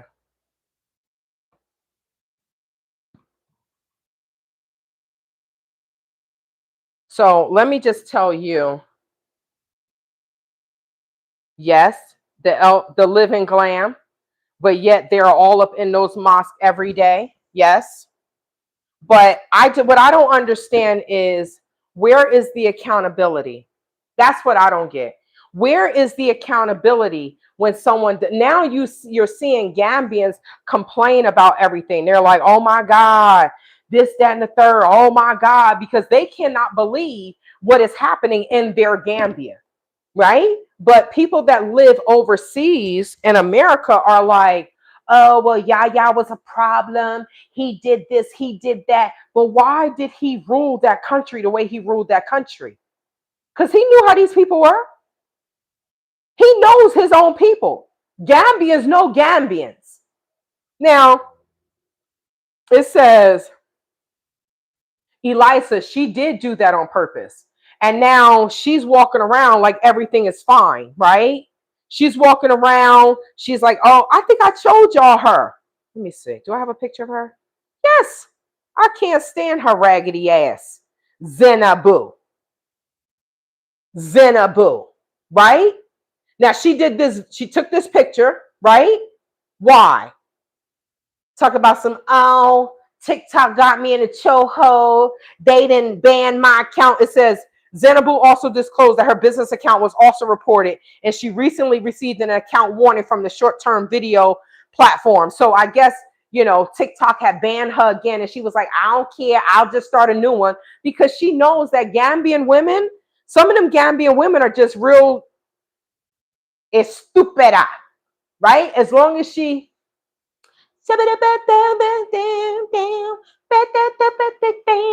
I'm sorry, y'all. I'm sorry. I got a special hate for some of these people. But as long as she is half naked, but you saying you Gambian, you're saying you're Muslim. Alhamdulillah. So they dress like this.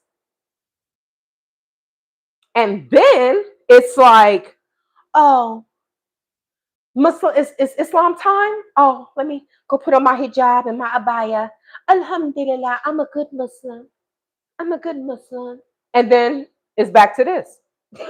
Right? But that's her. That is Bob Keta's ex-wife. And she left her nephew in the car. He was dehydrated. He died. What happens if you leave a baby in a hot ass car? They went into the store and went shopping. So I will be a fool to think that anything is going to come out of any of these cases. I'm not dumb. I see what they're doing to each other. What are they going to do for me? They're going to be like, oh, well, she living her best life. She done moved into this house. She got this, that money. It's okay. They just going to go back to America and make more money. But they have no idea what we go through to get our money, right? They have no idea what we go through at these jobs with racist people, and we got to keep our mouths shut because we got bills to pay. They don't care about that. This is why I say I could deal with a lot of things, but I cannot deal with a damn thief. A thief will sit there and watch you work hard, work hard, work hard, and get the money, and then they will come and take it. No, that's when that should happen, right? You come up in this house, you're going to meet your maker because you don't have a key. You're coming in through somewhere that you are not. You don't live here. The only person on this lease is me. But let me tell you what Bob, not Bob, Booba did. Booba Jallo. Booba Jallo. So Booba Jallo he was arrested for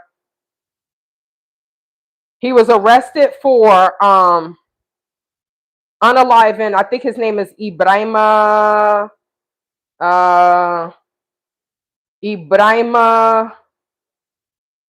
let me see what's on Gambia.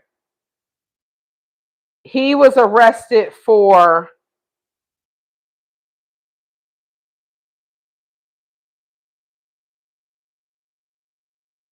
the picture that Booba Jallo, a young Gambian man who was arrested after being accused of jabbing and unaliving another Gambian young man like him. Booba's arrest is one of the latest as far as the rampant killings in the Gambia of late. Analysis, he's using the middle finger, is universally recognized and viewed as a derogatory, demeaning, disrespectful, above all, an insult, right? It signals the mindset of a vicious gang culture or a silent but invisible crime syndicate. This is a Gambian saying this. However, the bravery or invincibility Booba is trying to show here was tested by the people who overwhelmed him and, of course, captured him. I guess after he did it. Bravo to the Gambian community behind his arrest, especially the person who saw him, pursued him, and was assisted by others to capture him in a fly-by-day escape. As a fly-by-day escapee, had Booba been able to elope is marriage. Okay, escape and disappear, he might have found a safe haven somewhere else. In fact, hijack a taxi man, unalive the driver, then use hidden paths to go far away.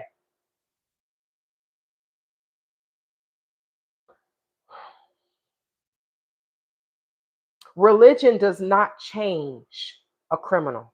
You could take a criminal out of the ghetto, but you can't take the criminal. You can take a person out of the ghetto, but you can't take that criminal out of that person. And that's what some of these people are. These people that I'm talking about, or he could have remained, or even remained elusive back to Europe, where we're told he used to live. So when people are deported, this is how they behave when they get back to the Gambia, because they are upset that they have messed up their opportunity. They're upset. They're like, oh, well, man, I was able to go to Europe and get out of this shithole country, get out of Gambia. And what did I do? Well, the criminal in the ghetto is still in me. So I feel that I can go to Europe and behave like this. And what do? They deport their asses back to their shithole country. Oh, you don't deserve to be here. Bye-bye. And then they come back and they act like this.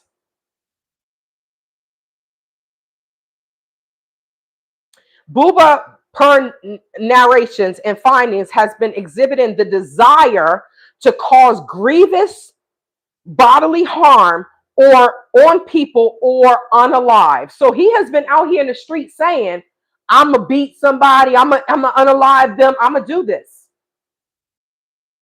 In this mess, our passive society left him within its fabric until he struck. Isn't this a Gambian? I looked this up, right? I just looked this up. I just found this. I was looking for what's on Gambia, but this popped up, 1313. So what did I say? A passive society. These people are not in the business of holding anyone accountable for their actions in the Gambia. Oh, wait, what happened? Oh, crap.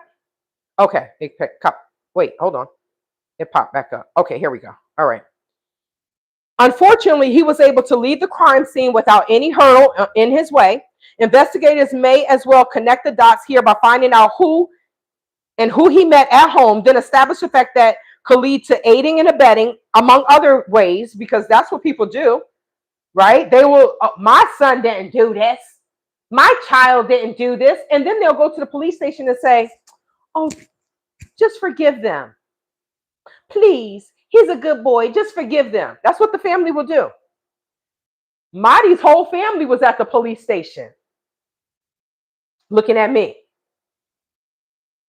right? All of them was at the police station until that evidence came up again. And what happened? They were all sitting there like, then his skin bleaching sister was like, she couldn't pull her head up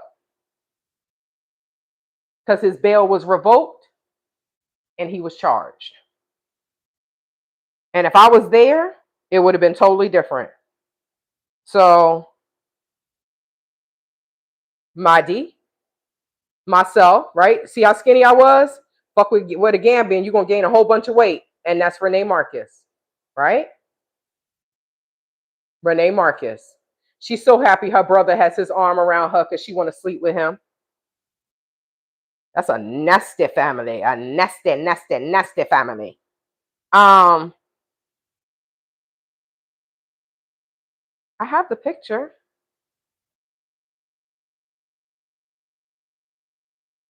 Where is it?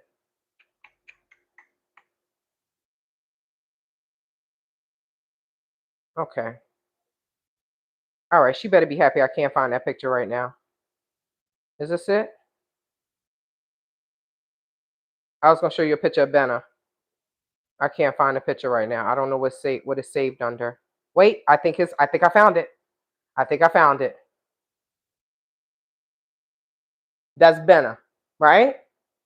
That's Mighty's childhood girlfriend. That's the girl that said, oh, my name is Khadijah. She's always looking at me like this. I'm like, girl, that's your dude. Why are you acting like he's single, right? Because she's the Muslim pimp and he's the prostitute. I don't have to lie, y'all. I don't have to lie. And if you go back to my shorts, you will see that picture of her in the yellow. And what does she say? She's saying, FUB, it's people like you that come to our country, yeah? Always want to say, yeah, like the British people. Girl, you ain't never left the Gambia, right? It's all the people like you that want to come to our country and destroy our country. I came to your country and was given to the children. Your childhood boyfriend was right beside me. So who's actually destroying your shithole country? You are. You are. Because these people are too fucking stupid to realize who comes there to help and who comes there to destroy. Jesus Christ of Latter-day Saints and the Mormons. But yeah, so that's Booba. This is what Booba did. I don't know. I don't think that he has been, they think he's a flight risk. So I'm assuming that they're holding him in Mile 2. But we're going to see. It says Booba poses a great danger towards any guard around him. No guard assigned to Booba should take chances or remain indifferent and negligent. But these people, all they got to do is say, oh, Balama, I'm so sorry, right? He will not hesitate to pretend by being friendly, show signs of remorse, start praying or reading the Quran to earn trust, then gain empathy and sympathy.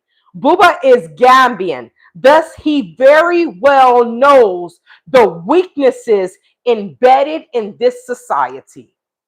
Is this not what I said? Is this not what I said?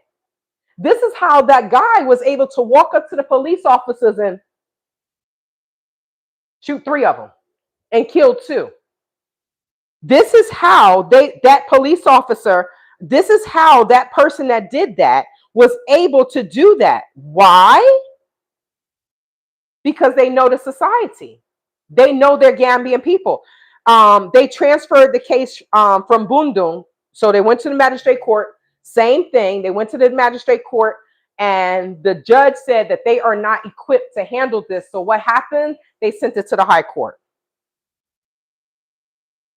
But let's see. I'm going to show you this.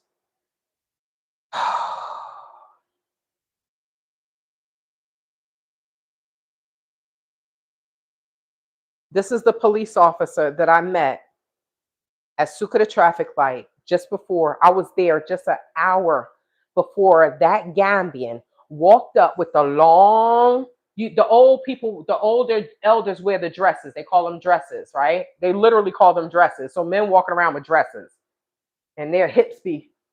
I'm like, you ain't gonna tell me some of these dudes ain't fruity as a mug. You're not gonna tell me that, okay? So an hour before this man was shot and killed, I gave him money for helping an American out because she really can't drive at night. We got these women that they like, I can't drive at night.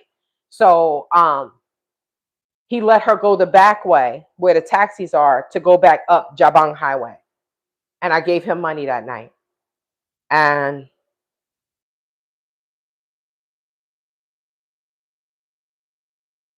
he's dead. I'm just not going to show his face. He's dead. And someone sent me that picture because now, why the hell are they taking pictures of the dead police officer? But this is what they do. This is what they do. Like the young man that was unalived at Friendship Hotel with a razor. His woman, that his family told him, leave her alone. She's gonna kill you. The day before he was going to Turkey to study, she went over there and waited until he got naked and took a razor blade, stuck socks in his mouth.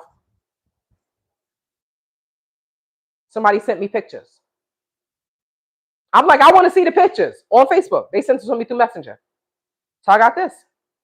But I wanted to, my whole thing is I wanted to make sure, because the dude was like, yo, did you know the dude we just met? He just got shot. I said, what? This is Gambia. What you mean he got shot? They out here killing police officers? They sent the picture. And that was him. So no one can tell me about the Gambia. Nobody can tell me about the Gambia. Nobody can tell me, oh, this place is safe. It's not. Maybe when Yaya was there, it was safe. It is not safe.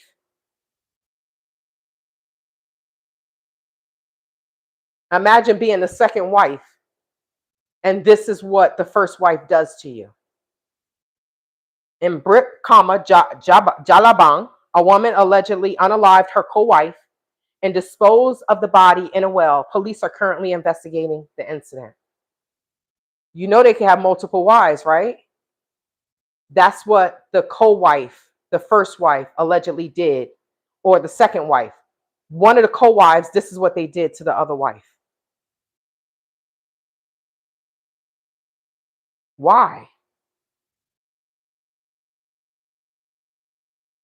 A Gambian came to rob somebody. That is either American or Black British. Look at that. He lumped his ass up, though. He lumped his ass up and tied him up and waited for who? The police to come. So let me read these comments and then I'm going to go. Most of the 187s committed in Gambia are done by foreigners. Gambia is called the smiling coast of Africa because of its peace. Hashtag Serif. Oh God! This is the norm. This is what they say. It's done by foreigners. It's done by foreigners. Is Buba Jallo a foreigner? All these people I showed, are they foreigners? Please. Please. Thank you, Judy. But this is what they'll say. This is what they'll say. And it's like, come on. Let's not act like Gambians don't kill each other. Let's not act like that. Hashtag Serif. Right? So let's see. Gambians are very peaceful people. Jarrada, the first president, ruled Gambia for 30 years with zero bloodshed. Okay. Jarrada ruled Gambia. Y'all about to get some Gambian history. I'm going to read it, right? Jarrada ruled Gambia democratically for 30 years, says Gambians are very peaceful and they take pride in that, even though their country doesn't have much economically. Brother, and I say that very loosely, okay? You can say what you want. I was screwed over by mother Gambians. Gambians. My lawyer, what's his surname? El Lamin K and Boj. He's Gambian, okay? What's the second lawyer name? Counsel Ba. He's Gambian. Mari de Souza. He just took his father's name because he wanted to be different. He's a Camara. Gambian. Okay? I was assaulted by Jibby Njai. Gambian. So, maybe many of the Gambians are peaceful. I met a few, but most of them that I met are fucking demons walking this earth. Buba was deported from Germany. It's alleged that he may have had some mental illness because of the deportation from Germany. He was deported. So then I was assaulted by a Gambian that was deported from Germany. All he does is drink and do drugs. They say it's mental illness. No, he's mad that he fucked up his opportunity and now he comes back and he's acting like he crazy. No, this is who he is. The guy that assaulted me, there's a video. The guy, he got blonde hair, hangs out at Gambia. He sticks soda. I walk up. He didn't know I was close to the car. He walks up to the car. Him and some guy that's in, they have like the arm crutches, right? They looking in my car. I walk up. What are y'all doing? We ain't trying to steal. They just straight up give me attitude. Why the fuck are you in my car like this then? Right? You got an attitude with me because you're trying to rob me. And then what? He wants to attack me. That's xenophobia. Every time I'm in the fucking Gambia, people walking. I'm with Gambians. I got on my hijab. It's a Friday. I'm speaking the language. I'm being nice to people. What happens? This dude stands up. Oh, we seen people from Europe before. Well, evidently you haven't, Ninja, because I'm not from Europe. They don't know the difference between a Black British and an American. Do I speak with a British accent? No.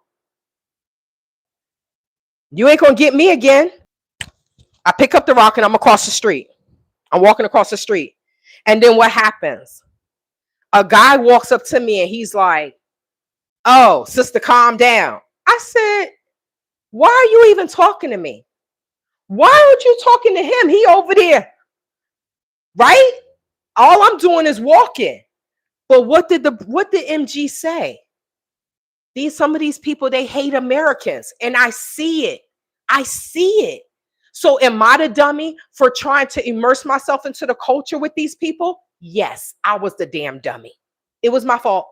It was my fault for trusting other Black people that look like me. It was my fault. So he says something. I told him, get the fuck out my face. He looked at me. I walk right past, right? Now people are seeing, and then the girls are like, oh, you making a scene. I said, y'all making a scene. Why don't y'all leave me alone and let me get my shit and walk away? Some bitch then walked away with my damn sneakers. Jesus Christ, Lord God. Right? But thank God I wear socks, right? So I'm leaving. So they like, oh, you know, he was just joking with you. I said, brother, don't lie. Oh yeah, he went abroad to Germany or somewhere and then he was deported. I said, and that's where that hate come from. Now, how you gonna hate me because you fucked up your opportunity? Sometimes, okay, so let me see. Look, hashtag, this is what a Gambian said. I just read what Gambian said, and they are passive. Many Gambians are passive. There's a sister that the family I was staying with, her husband's ex-girlfriend be on WhatsApp, and every time she posts a video or whatever of her children, this girl Marie comes on there and insults her. How you going to insult her when you the ex? And I said, and you don't say anything? I just ignore her. I said, first of all, why didn't you block her? Why does she have your number anyway? Right? So they are passive. Like, I've talked to Gambians. A Gambian got screwed by his own people for 450,000 Dalasi. He said, I'm just going to let it go. That's passive. Accepting all of this nonsense and abuse, that is passive behavior. So they are law-abiding citizens. They are not vigilant. They go by the law, not the Gambians that I interacted with. You cannot define Gambians by the few people you meet online. Gambians are very, okay. So what did I tell you? Gaslighting exists. This is the definition of gaslighting. I'm going to tell you, believe me. Are you going to believe me, or are you going to believe your lying eyes? Are you going to believe your experience? You can't tell me about Gambia. I know who the hell I interacted with. Even the police officers don't carry weapons because the country is very peaceful and safe. Compare Gambia to any other country. So here is the deflecting. Compare Gambia to any other country or city in America or Africa, then you will know how peaceful Gambia is. Whatevs. Of course, Gambia committed murder, but the fact is murder is a very big deal in Gambia. That's why when it happens, it becomes national news. Sometimes it's just cultural differences, and you see the other way around. Not everyone behaves and acts American, says. When they walk around saying my nigga, this, that, and the third, they dress like Americans. They trying to act like Americans. Tell me the sky ain't blue when I know the sky blue. Okay. So